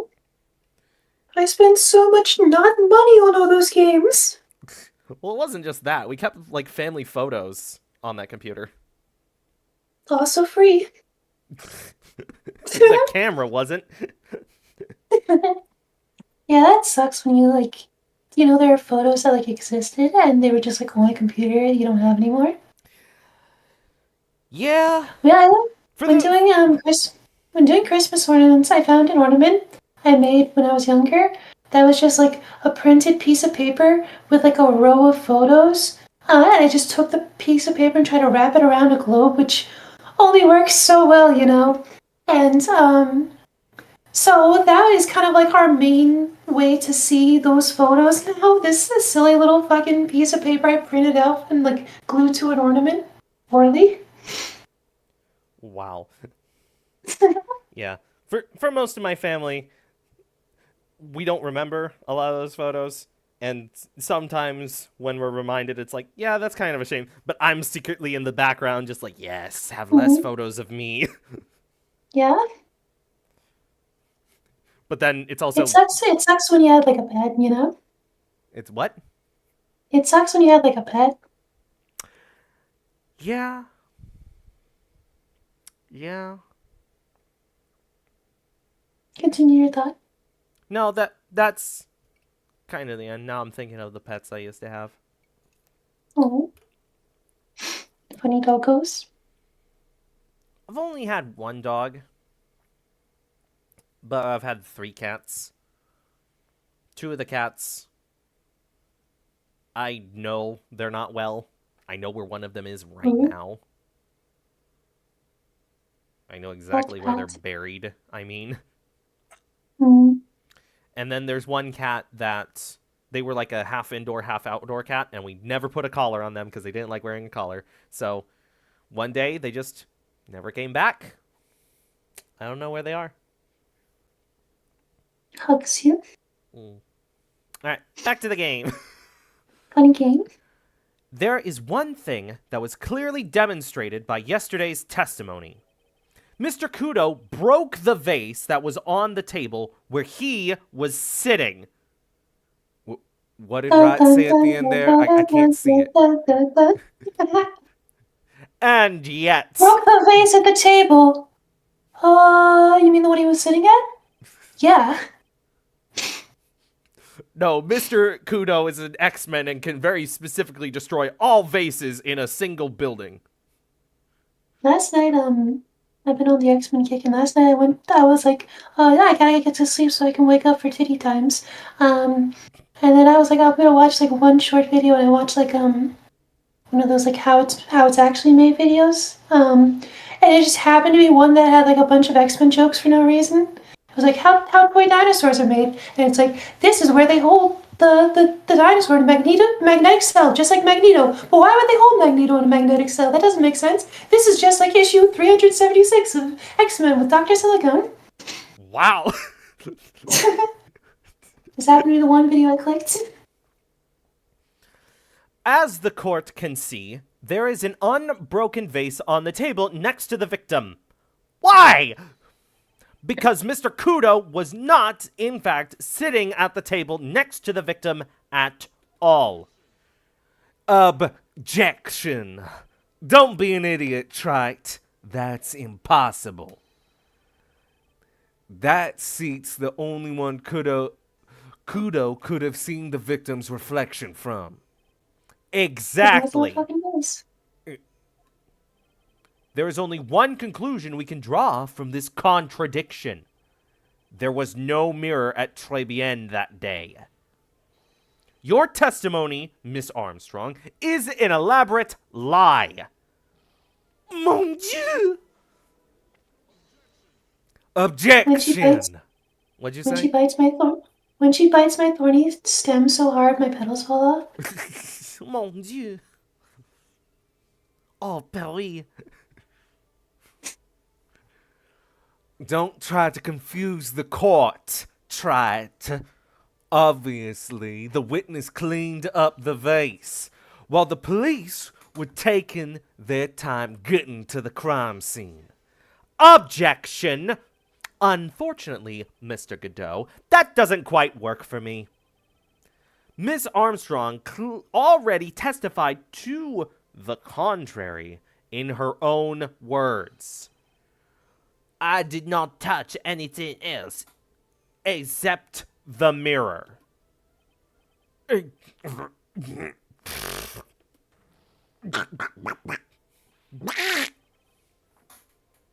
Well, witness, what do you have to say for yourself? I am just another little Discord kitten. Please do not hurt me. I was right. There was no mirror in the restaurant that day. In light of this revelation, we return back to the original problem. Went from like serious face to silly face in mid-sentence. I had an itch on my face. I had to move it. It's like that one like anime like businessman gif where there's just the guy with glasses with like a normal face, and then his face just warps into like a like big surprise silly cartoon face. I don't think I've seen that one. It's naughty. Why did the victim have an earpiece in an ear in which he couldn't hear? Ooh, they had fun with that one. How much wood could a woodchuck chuck if a woodcut got wood? You only get one shot in life. There's no turning back. If you want to claim that the mirror wasn't there, try it. I already showed evidence. I'll send you Fuck! my evidence and send back. You know what I think about your evidence? I think it's a pile of. I sent evidence, please respond.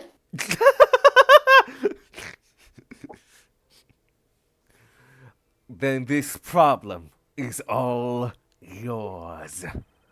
How do you explain what the old man saw? If I can answer this, then I'll be that much closer to the truth. I can feel it. Are you going to be okay? Can you really solve this contradiction, Nick? I was thinking this is probably a time for Maya to speak, and even if she wasn't going to speak, I was probably going to be like, Psst, Nick, don't fuck this up. There's more than just this one contradiction, Maya. Meanwhile, Godot's perspective, there's Maya. Yes, I guess Maya's right there. What the hell is going on about? Meanwhile, from Viola's perspective, and she's just playing like Rust on the computer. What do you mean? Rust, it's a popular video game. It was recently featured in Smiling Friends as a bit. And by recently, I mean 3 years ago. What? I think season 1 was like January 2022. Oh my gosh. Remember what Maggie told us? There was another man at the victim's table. And there was a sample CD on the victim's table. It was a special Legend of Zelda Gold CD. Ooh. It all flies in the face of Mr. Kudo's testimony.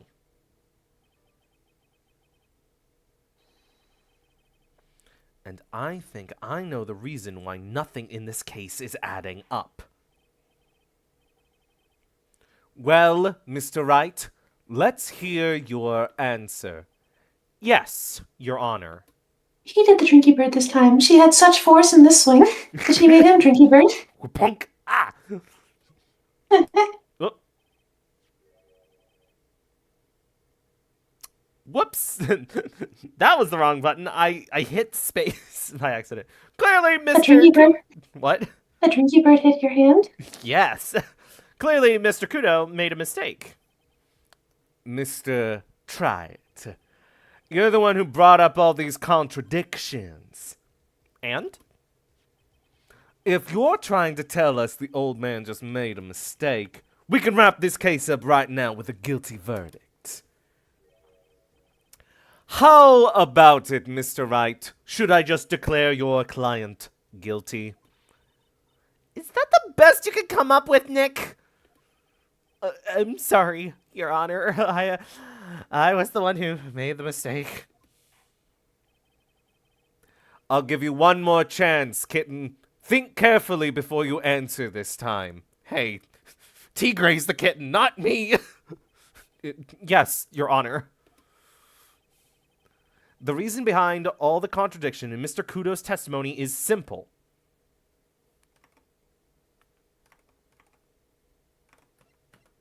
The victim was a phony. This case is Pink riddled with Phony contradictions. Club. What? Pink Phony Club.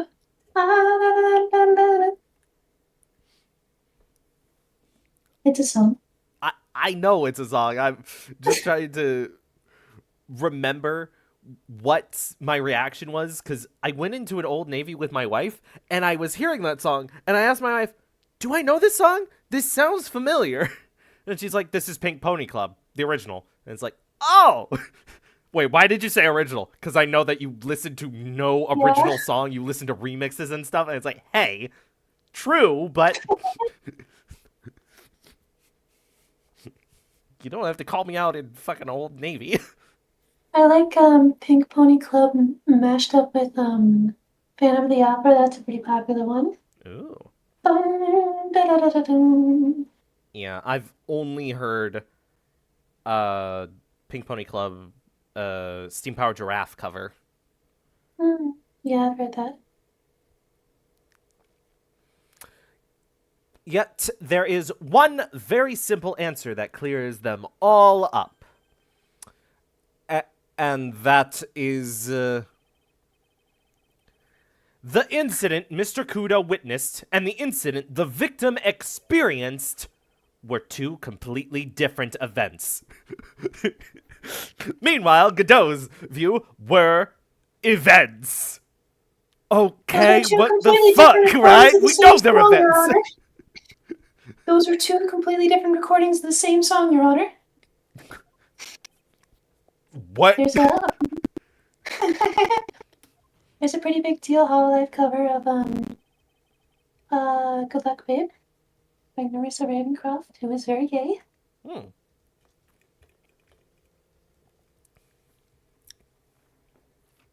Yes.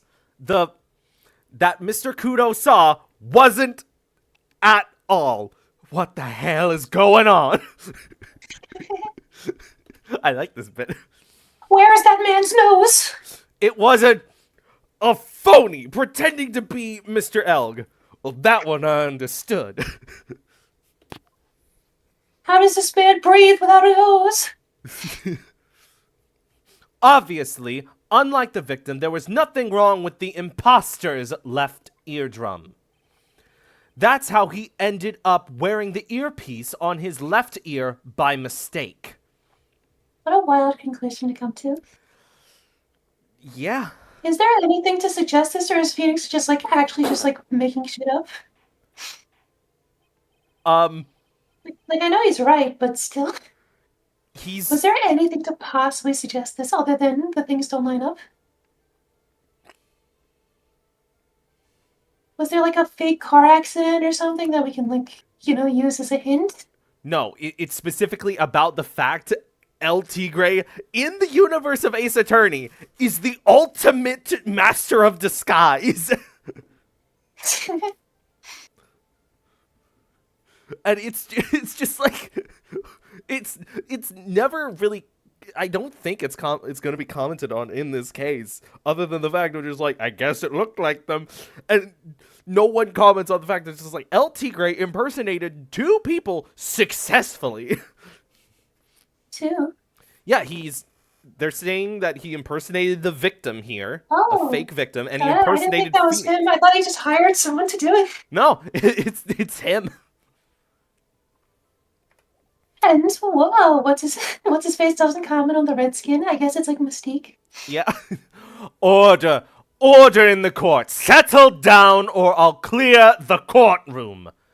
Or it's just one of those things of where it's just like, yeah, of course I have the red skin, because then nobody will notice when I'm me, when I'm pretending to be someone else, because they just notice the red skin when I'm me. Mr. Wright, how do you explain how metal got into Glen Elg's system? Have you ever seen X-Men 2?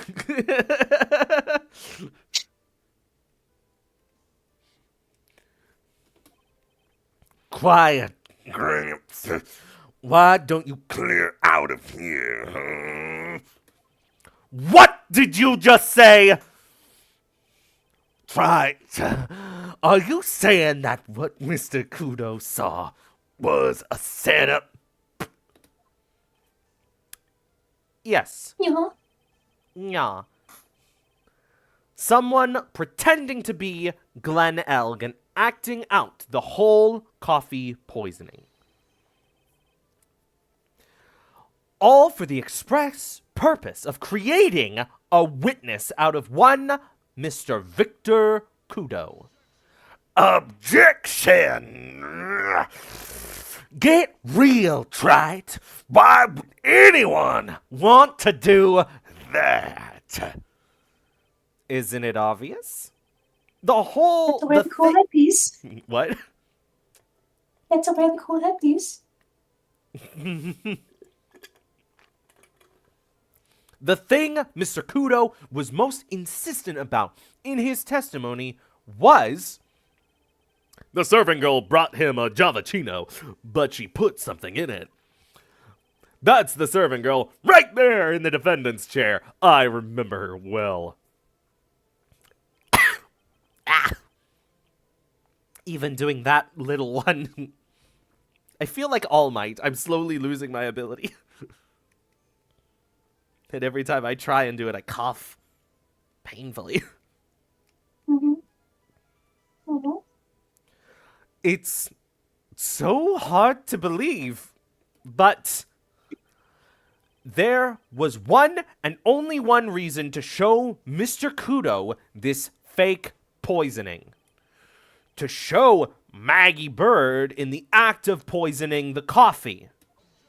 Oh, right, I remember now. I think it's funny that she's like, I'm Maggie Bird, hello. Objection! Are you insinuating that the waitress in the old man's story was a fake as well? It's true that there were no other customers in the restaurant at the time, but it's also true that the chef was there. She would have noticed what was happening. That's right. Well, witness, if your restaurant really was the scene of such theatrics, you would have known about it, correct? Oh la la, this is most difficult for me. Objection! No, it's quite simple. All you have to do is testify. You are under oath, after all. That stops everyone from lying. Really? Looks up. Are you Oh, is sure? that his name? Wait. Looks up. Oh, is that his name?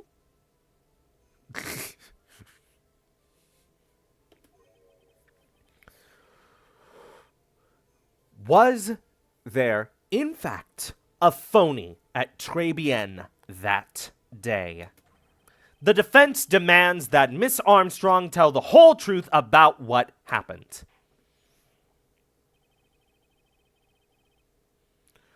The defendant's request for additional testimony is accepted.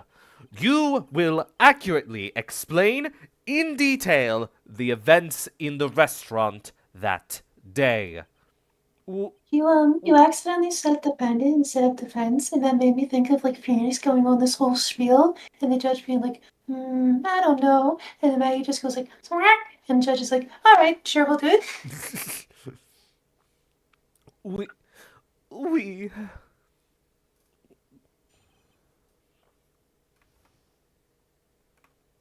in the restaurant.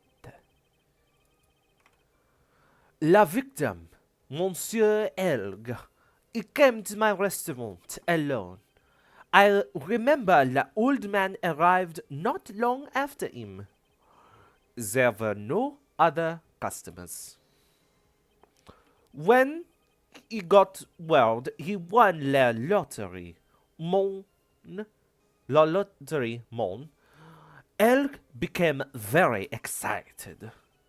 It was approximately 5 minutes later that the poisoning incident occurred. No, there was no time for a phony doing the acting. Moon is like a mister, so that's why there's a period after it, I think. Just so we're clear, there was no mirror in the restaurant after all. Je vous demande pardon. Forgive me, Your Honor. I lied because I wanted this mess to be cleared up quickly. You lied! Death! What you have just done is commit.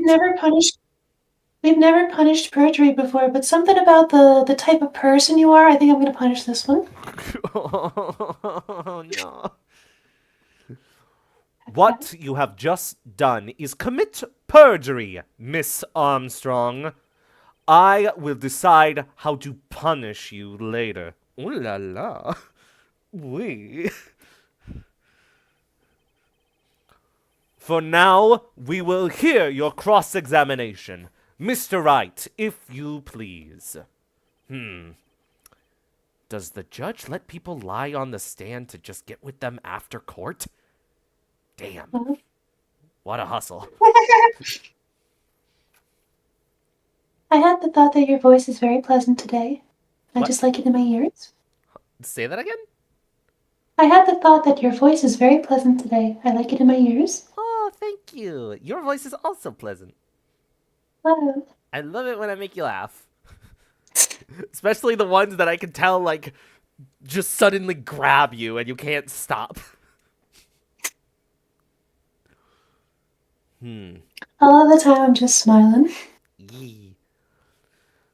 She took that perjury charge a bit too well. But I'm guessing she'll be in more serious trouble after this cross-examination.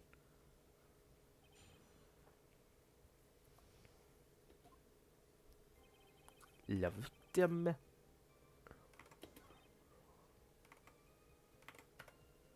Hold it!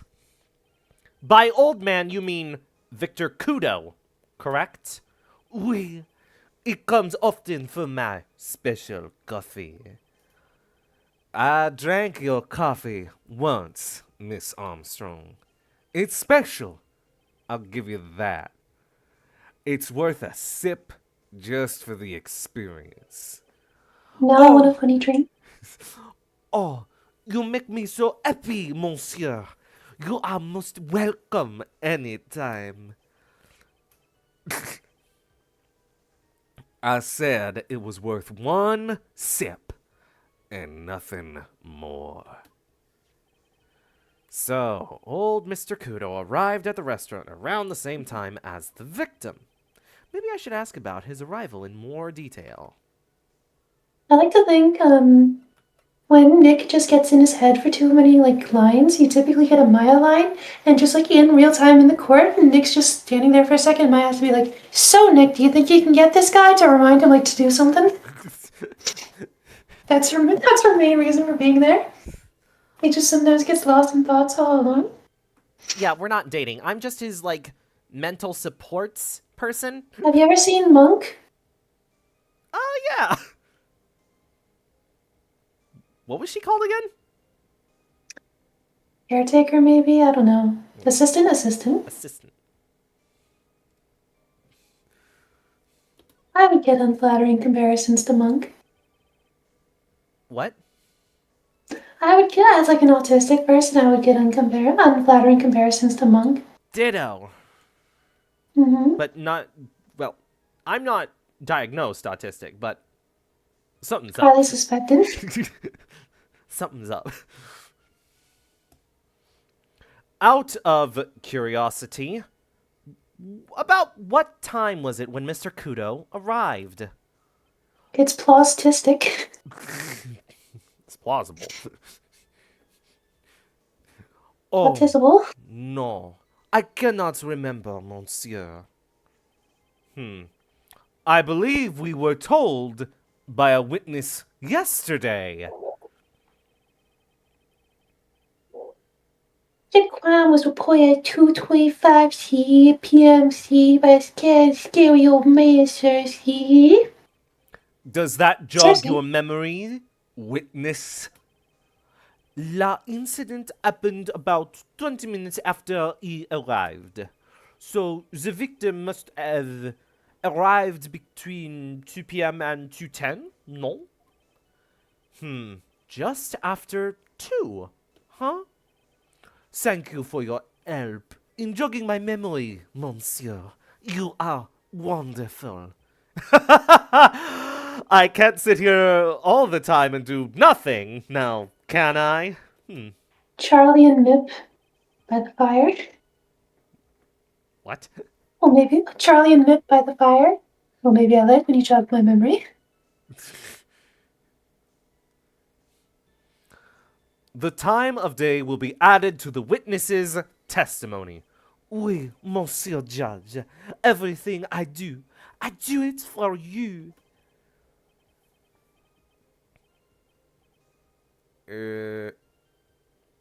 Merci bien. That's French, isn't it? Uh-huh. I'm glad at least one person is in a good mood. Merci beaucoup. He's even humming a song to himself. You know who else speaks French? Not Deadpool for some fucking reason. He speaks every language but. I can't wait for Gambit and Deadpool to like have a conversation in Rivals about that. So, Mm. Wade, the fuck is up with not knowing French? You know every other language. Why didn't you pick that card? You know. Whoa, watch your language there, Remy. You watch your language. What are you talking about? Sorry. Hey, watch your language there, Remy. Your text box is getting kind of funky. My what? Monsieur, I assure you this is as triple as it gets, I guarantee. Mon cher. Monsieur, I meant to say. I was trying to say. Mon But cher. sure. To present. That is this week, tidbits. Oh, This yeah. Friday. That's in 4 This days. Friday. Yeah. Woo. He was announced like 35 days ago. Yeah. Being a attacker class. And then like 2 weeks later being put in Vanguard. And then another 2 weeks they were in support, and then a week after that they just have a question mark, and whenever you select a specific class, he's just always there. And I'll just say this on stream so that way there's a record. It made sense at first of just like, okay, Deadpool as an attacker makes sense. They can probably have a mechanic like Wolverine that he slowly passively heals himself because of the healing factor or something like that. And just, he's got a lot of like stun moves to like screw with the enemy.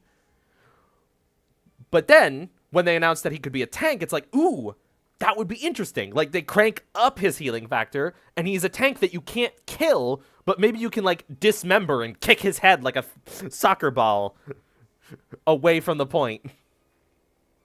And then when he showed up as a medic, it's like, oh, I know what they're doing. They're just trying to mess with us because I can't think of any way for Deadpool to like heal someone. The only thing I can imagine is him taking out a tiny little band-aid that has Jeff on it and slapping it on someone's health bar physically, and now it just can't move. I've never understood why everyone seems to think that they're like fucking with people or it's like one or the other. Like, oh no, they switched into a tank. I was always like, as soon as they switched into a tank, I was like, oh yeah, he's something wacky. Like he's a specific wacky amalgam or something. Like what he is cannot be like so easily defined, or like he changes class based on whatever's needed of the team or something. Yeah. I've always thought they're gonna do like a gimmick with him. I don't understand why people have always been like, oh, they changed him from DPS to tank, and I'm like, he's going to be something wacky. Yeah, I now subscribe to that theory because I love the idea of like, you know, characters with gimmicks. That's why I made the Friday video. I love when a gimmick encompasses a whole character and is not just simply it's one aspect. I will also say, this is a new thought for me. Deadpool is often associated with Mexican food, quite frankly, chimichangas and tacos and stuff. In Marvel Ultimate Alliance 3, Deadpool is at the X Mansion during the X-Men level. Although he's not a mutant, he's not a student, he's not a teacher, he's just there to cook tacos for the entire school for taco night out of love of the game. So you can maybe have a medic Deadpool throwing tacos at people. True. Yeah, just being able to set up shop. Okay, now, because you're saying that, I'm now just imagining he's like a character that, depending on how many roles you have on your team, changes what parts of his kit are. That's what I'm saying. And that would be so funny. Like, imagining, like, a whole team change. Like, they're all like a balanced team at first, and he's like, okay, I'm just like an attacker. I got all these things. And then all of them turn to attackers, and he just like, okay, let me just pull up the HUD here and just do a little squidge here. There, that's a support symbol. I give out tacos. Yeah, I think my current idea is that he would fill whatever roles most needed. And I think that'd be fun and probably useful as like a, oh, we don't have any supports or we don't have enough supports or something. It's like, nah, Deadpool's here. Everyone wants to play Deadpool. Deadpool covers it. Yep. Deadpool covers whatever you need. Yeah. Do you think they'll That would also bring... make it. That would also probably make it harder to play DPS Deadpool. Yeah, because anyone could be like, no, you're gonna be my healer. Fuck! It could also be a lot of things. It could be like he can choose to switch between stuff, like a cloak and dagger, but of his like moves or something. Yeah. And in the chat, no username asks, do you think they'll bring Nolan North back to voice him? Nolan is already Rocket, and they've already revealed what Deadpool's voice is going to be because there is a trailer with Deadpool in it, and it's not Nolan North. Yeah. Though they aren't afraid of having voice actors do multiple things. Because Lady Loki's magic, right? Yep. Yeah, I also so think it's possible. Iron Fist VA to someone else, right? Like, I don't know. I'm just I trying could be to think wrong. of like any of the like map characters that we don't really hear that we see much. The only one I can think of off the top of my head is Dracula. We hear Dracula? Yeah, I believe if you're in Dracula's castle, you can hear him monologue a little bit. Oh wow. He's just like, alright, what do I need at the store today? All right, what do I need to? Oh fuck! Where did I leave that $5? Ah, shit! Babe, did you use the last of the eggs? All right, back to the game. Objection! I'm afraid I finally got you, Miss Armstrong. Quoi? What do you mean? At the time in question, the victim was listening to the radio with his earpiece. The show he was listening to was Millionaire Radio. Each week, they announced the winning numbers of the $500,000 lottery ticket. Oui, that must be la show, mon elle was listening to. Okay, Short that for makes more sense. Monsieur? I can't see any problem with this testimony, Mr. Wright. I wonder. You say the victim arrived at your restaurant after 2 p.m., correct? Oui, I'm sure of it. I remember it perfectly now. I know it was that time because I had just finished serving la lunch menu.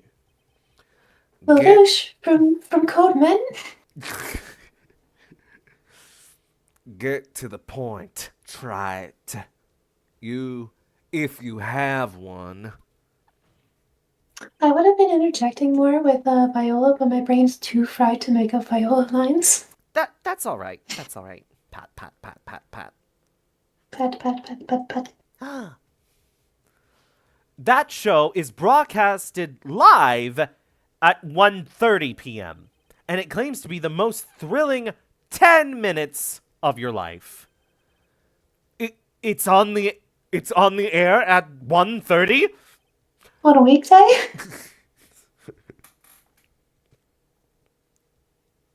I wonder what time they're like implying the judge is like, well, I need to wrap this up. I need to go and listen to the radio in a little bit.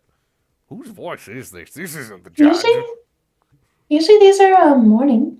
Yeah, they Phoenix was say like, 10 oh, p.m. it's when they too start. early in the morning. 10 a.m. when they start, so Oh, I guess it's coming up. Now, supposedly, the victim made some noise when it was announced that he had won. I mean, your stream takes 3 hours, so I guess the court case could take like 3 hours. True. And yet, I don't believe his cry of joy could have occurred after 2 p.m. Because the show had already finished more than 30 minutes earlier by that point in time. No! And they would never repeat the results and hope that the person who won missed it. Well, that's part of the gamble with your time. This victim we've been told about has done nothing but the impossible.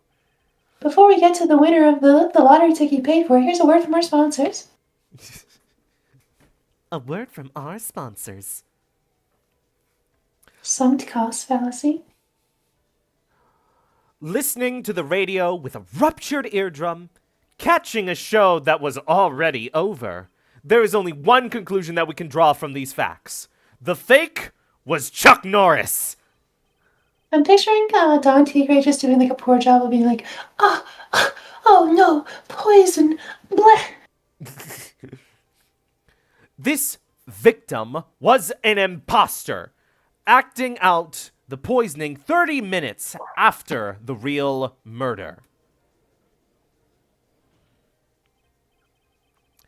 Yes, there were 2 Glen Elgs in Tribulations that day. The real Glen Elg, now dead, having been poisoned by the real killer, and the phony Glen Elg, acting out the events for Mr. Kudo to witness. No, thank you, dumbass. We were just doing a weekend at Bernie's. It certainly... Judgy, baby. You can't fault me for doing a funny weekend at Bernie's, right? You love that movie. I do love that movie. It certainly seems that way. They do love that movie. I mean, if that wasn't the case, how could you explain the time discrepancy? I know, when you lose your episode, you gotta be kidding me. Quite a performance, Trite. You were almost on a roll. Huh? But sadly, you lack the rock-hard foundation of rhythm to build your song. Now we find out Phoenix's fucking, like, auditory weakness. You say rock hard, he doesn't hear anything you say after that. Sorry, I was thinking of Edgeworth. Is Edgeworth also femme in this world? Your Honor, I request a 30-minute recess. Only 30 minutes? You can do better. I'll give you 31. What is this? Music Theory 101? Let's recap. According to your imaginative theory, it's now just after 2 p.m. The phony Elg is performing a play for the benefit of Mr. Kudo. How do you explain it, then? Where the real Glen Elg is? I guess? I don't believe I have to spell this out for the court. However, at that time, the real Glen Elg was already dead. That's certainly the obvious conclusion. Objection. Thank you, Trite. That's exactly what I was hoping you would say. What? Now, I presume you can prove this theory of yours? Can you explain where the missing corpse went to? The missing corpse? According to the old man's testimony, there was only one other customer there. If that customer was the phony Glen Elg, then where did the killer hide the body of the real victim? Oh! The prosecution has a valid point, Mr. Wright. If your theory is to stand up to the examination by the court, you must provide us with proof by answering the prosecution's question. Where did the killer hide the body? Yes. Yes. You can flip that around on its head and you can go like, an idiot says what? And God is like, I'm not responding to that, Your Honor. He's like, we have to address the defense's claim by responding to his question. And then Godot goes, what? Fuck! Idiot says, red. Idiot says, what? What does idiot say? What did you say? No conjecture, Trite. Let's hear some facts for once. He hears idiot says, and so he just doesn't say anything anymore.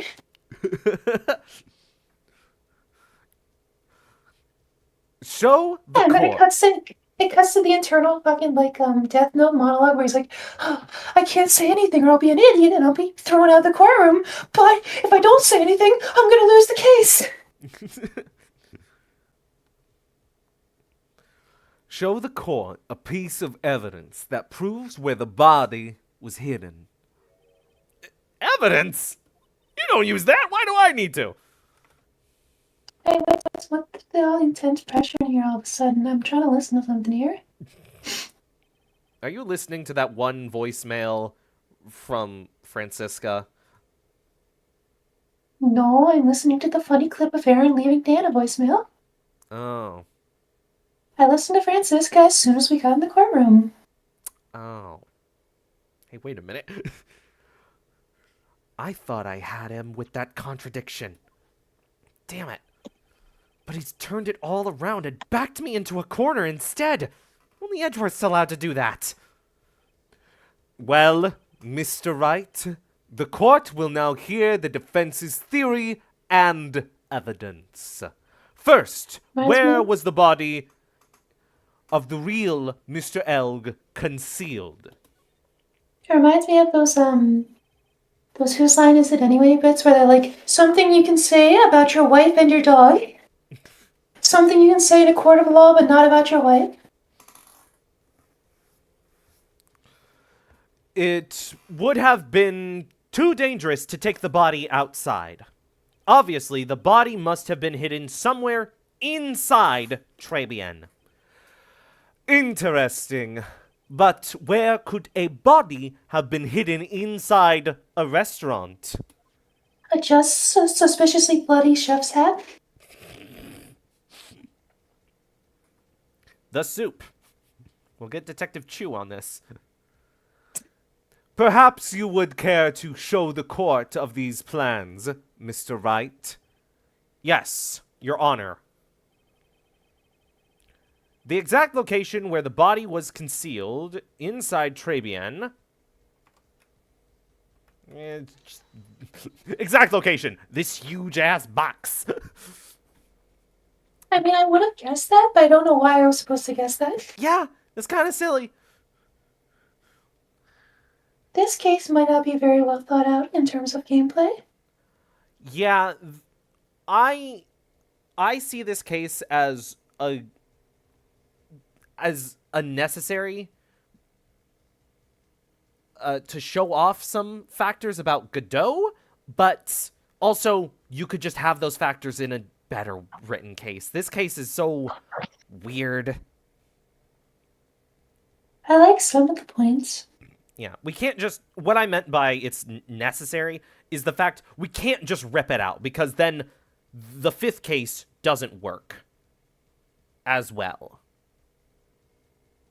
The body was hidden here. I see.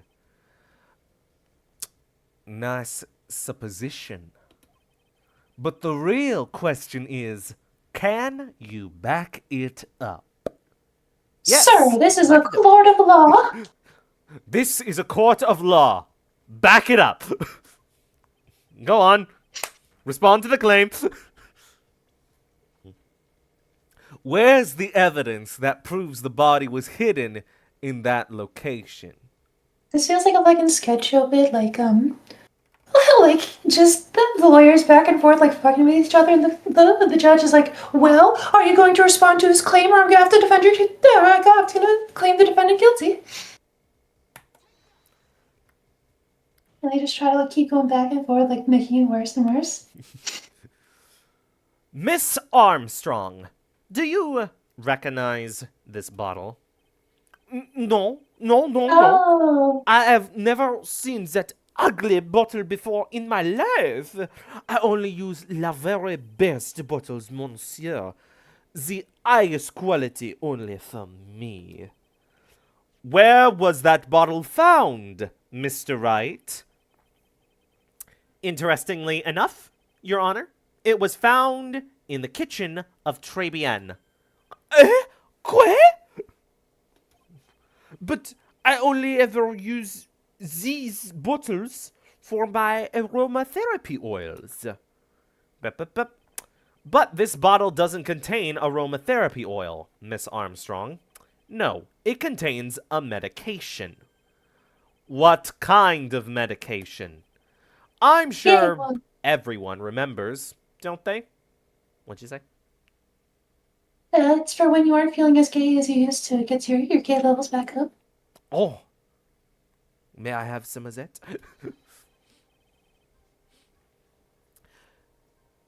That Mr. Elg visited in orthologically the ear clinic and was given medicine that day. You can't be serious. What was the bit I did where like I just was like really bad at like reading and spelling words and I had to sound it out? What character was that? Um,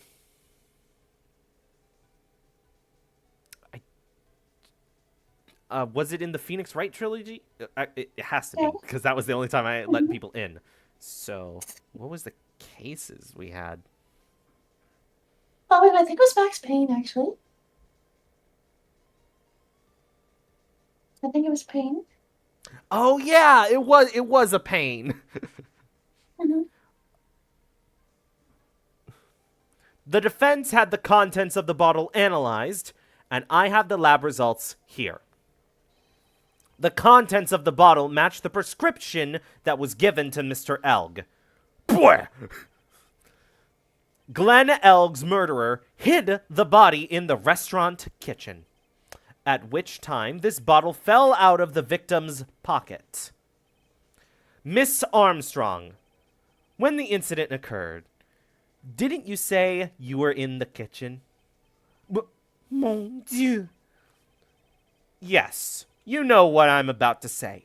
It was you who hid the victim's body. You did a fine job pretending to defend my client, Maggie Bird, however. However, you were setting her up to take the fall behind the poor girl's back. No. No. Order! Order! This is an extraordinary development. Witness, did you murder Mr. Glenn Elg? Never. I could not do such a horrible thing. No!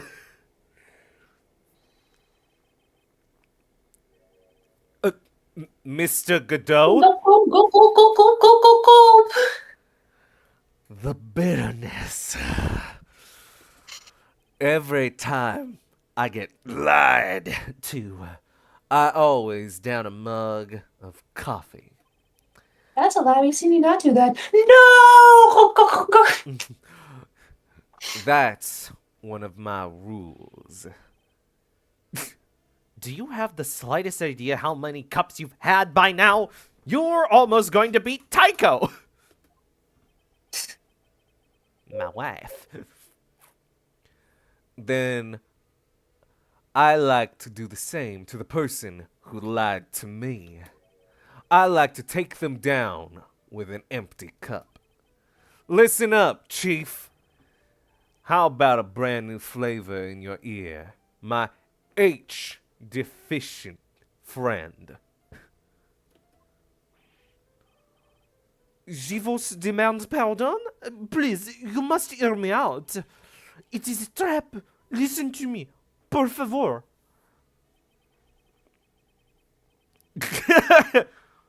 No hablo español, Miss Armstrong, and por No. favor is Spanish. Yo hablo español, which means I speak Spanish. Oh.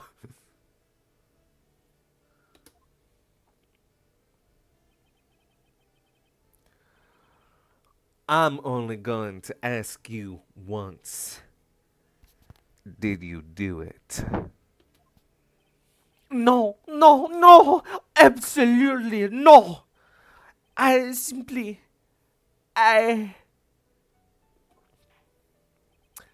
Let's hear it. You've got one shot. Right, Gramps? Witness! The court will permit you the chance to make one final statement. If you lie under oath again, Mr. Godot's coffee mug awaits you. As I mean, if that's all does the my punishment is. gavel. What'd you say? That's all the punishment is. I can take that. I can take that. Oh, you do not understand, Le A Honor. really bad I cop am. trying to intimidate me. I got this cup of coffee from 10 minutes ago, and I'm gonna hurt you with it. Yep. Violence is weird in the court. Remember that time that they let a bird maul someone? Oh, wait, that hasn't happened yet. But it will. It is clear. What do they always say in the movies? I've got a bad feeling about this. Very well. Begin your final testimony, Miss Armstrong. Hmm. What? I was just mimicking the funny press look. It is true. I hid the body in the kitchen. A man forced me to do it. I had no choice. I had to go along with him because there was a reason why I could not refuse. But Just I- switches to Italian voice. There's a reason you can't refuse. That's it. That's what this cat girl sounds like. I did not kill him. I swear it. You must believe me.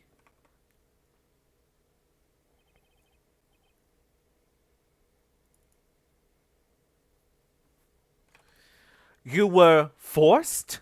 By who? I cannot say, or I will be erased. Let's try a different question then.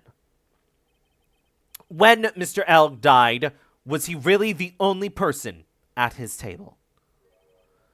There was.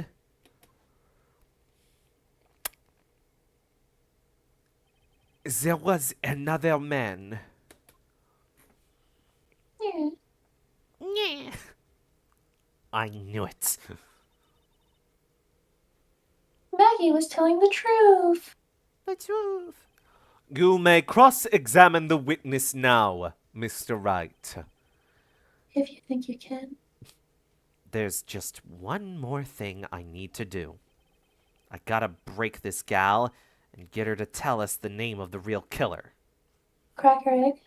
Crack her egg. Oh, I'm already cracked, monsieur. Are you?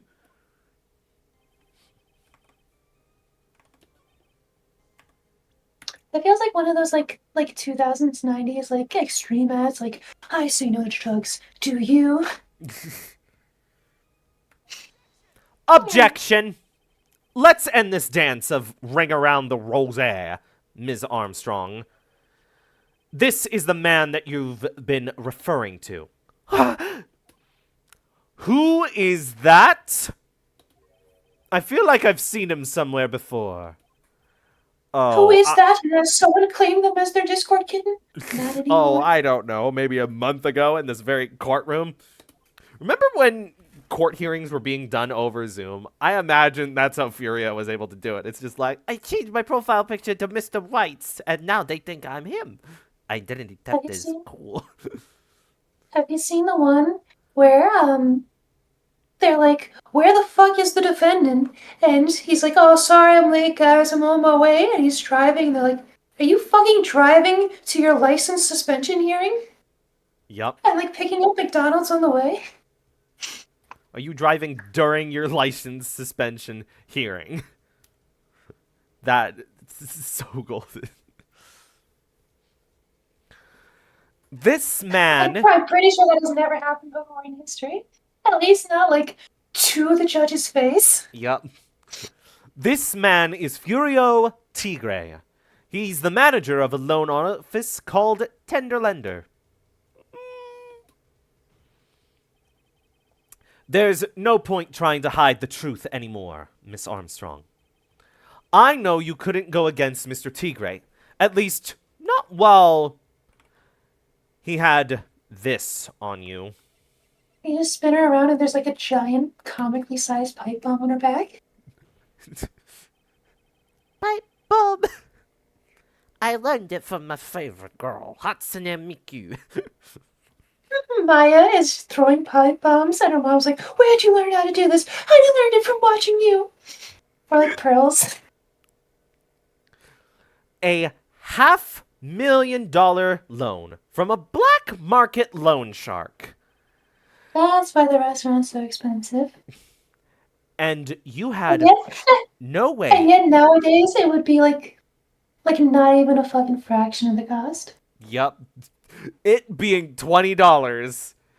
It's like that's about as much as we spend going to McDonald's. Fuck. Fucking, I went to the store, to try and like withdraw money just from like the cash back thing. So I was gonna buy like a gum or a lipstick or something. Nothing is less than $1 anymore, or like even $1. Like the closest you get is like $1.25 for like the cheaper chapstick, and then some of the chapsticks like $2, or more if you get like fucking Burt's Bees. And gum is not $1 anymore. Yeah, I don't fucking end capitalism. We need to go to a library economy for the betterment of human experience on this fucking rock.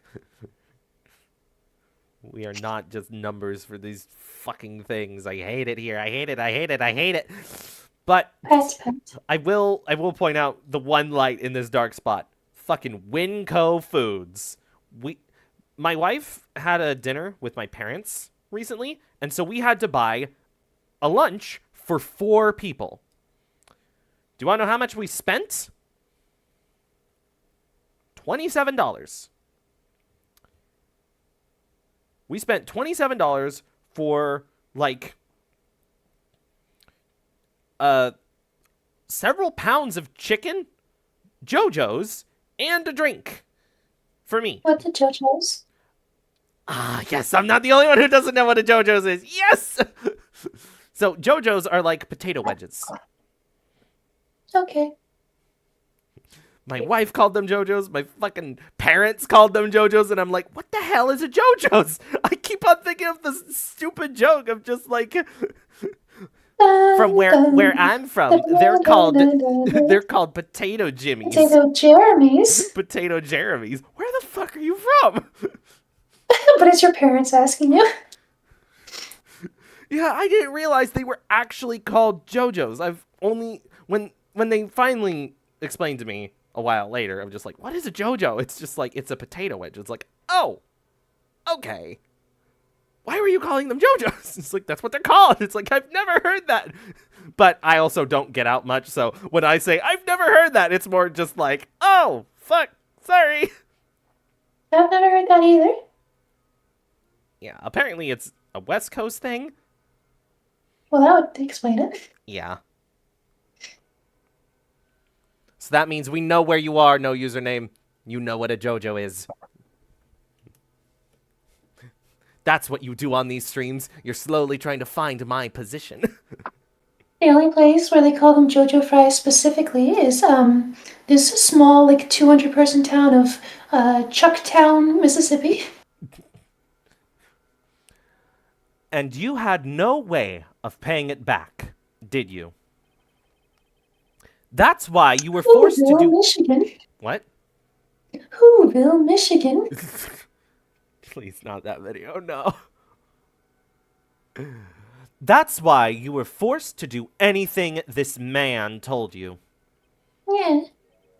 Oui, it is as you say. Miss Armstrong. Le tiger. He told me he was going to use my restaurant for a business rendezvous. Miss Armstrong. Trying to talk to you. Miss Armstrong. Hello? Oh? Oui? Hi. Allô? Bonjour.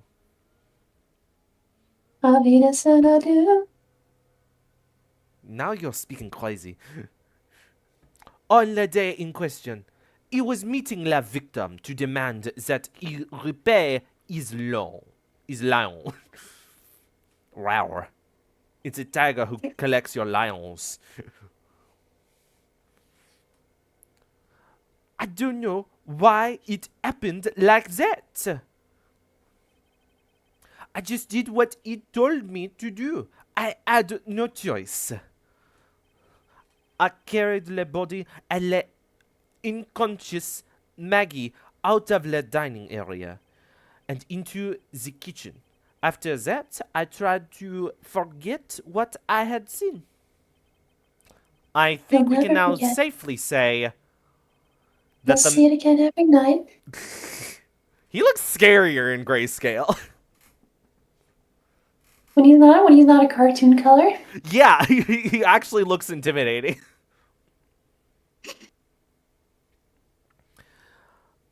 I think we can now safely say that the man who forced your hand was Mr. Furio Tigre. Grooming allegations? Well, of course I groom. I'm not a dirty little kitty. No.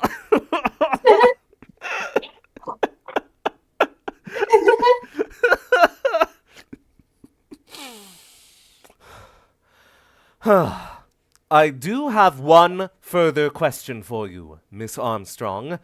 The poison and the lottery ticket that were found in the defendant's apron pocket, was that your doing as well?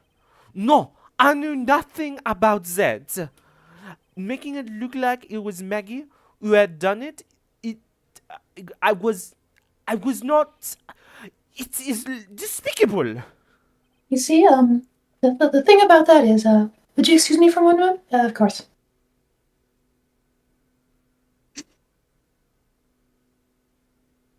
They've steamed hams. Uh, Mr. Godot, you will summon this Furio Tigre as a witness. I doubt that can be arranged today, so we will adjourn for now. Proceedings will continue tomorrow.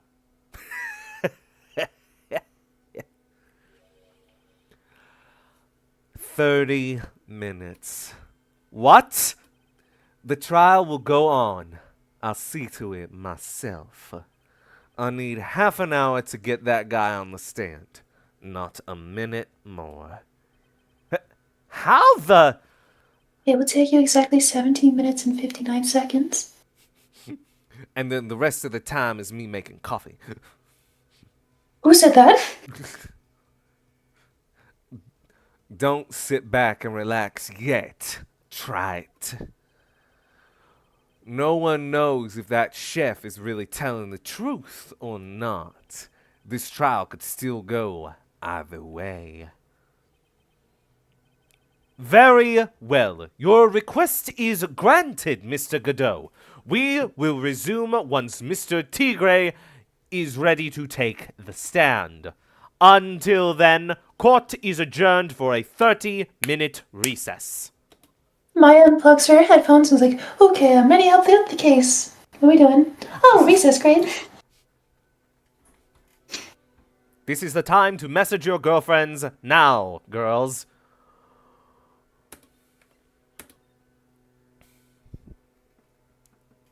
We girls support each other's boobs. Yeah.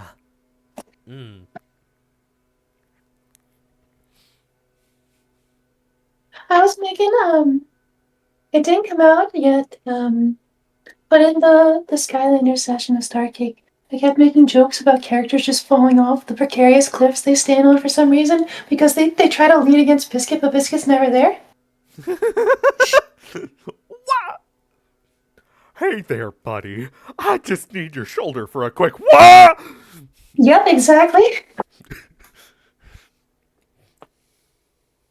That session was a nightmare. I can imagine. Well, thank you for showing up today, Pari. We're just gonna Yay. cut the stream here 10 minutes early. Why not? It's a pretty good stopping point. Stop and shop. Stop and shop. And we'll see if next week the trial will be quick or not. Who knows? What do you mean? I don't know.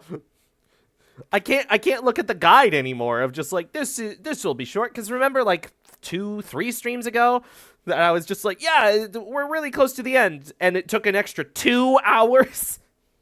Uh, I'll have to try and not sleep or oversleep next stream so I can do the funny cat. Yes, I will. I'm sorry, Miss Viola. That I love that you do voices for this. Thank you so much, Puri. And you can find Puri's stuff in the description. And Star so Cake Factory. Star Cake Factory, where you can watch them play Skylanders when that comes out. You can also watch their giant Rivals video that's over an hour long and has a very stellar intro. I think that is our shortest over an hour like guest video. Really? Well, I think so. It's it one of does them. have the most guest time because there's like 4 guests. Plus We're a wasting goober more moment. people's time. It has 4 guests playing the game, 2 other guests in call, and then Cooper pops in for a moment, and we also hear from Kaya, Marcy's dog. Yep. And then Refax is playing the game in the intro clip. Oh yeah, right. The intro is kind of funny because you'll notice I'm just like, hey, Gambit's in here, but then in the rest of the video, the fucking Emma Magneto Psylocke team up is active, which shows that Gambit doesn't exist yet. It's like, wait, when was this intro done? It's all timey-wimey. But yeah, so to all the viewers that are watching here now or from the future, thank you. Like the video, comment your thoughts, share it around with your friend, either the raw stream, or you can clip your favorite moment and send it to them. Either And- share it to your friend raw, or clip their head off and send it to them then. Change the vibe a bit. Change the vibe a bit. Yeah, and we do these streams Monday, noon, PST. But if that's a bit too hard to remember each time, then you can simply subscribe to be notified whenever I do these streams or make videos and just keep up to date with all of my shenanigans. Thank you for watching, and let's say goodbye! More like shenanigans. Yeah, shenanigans.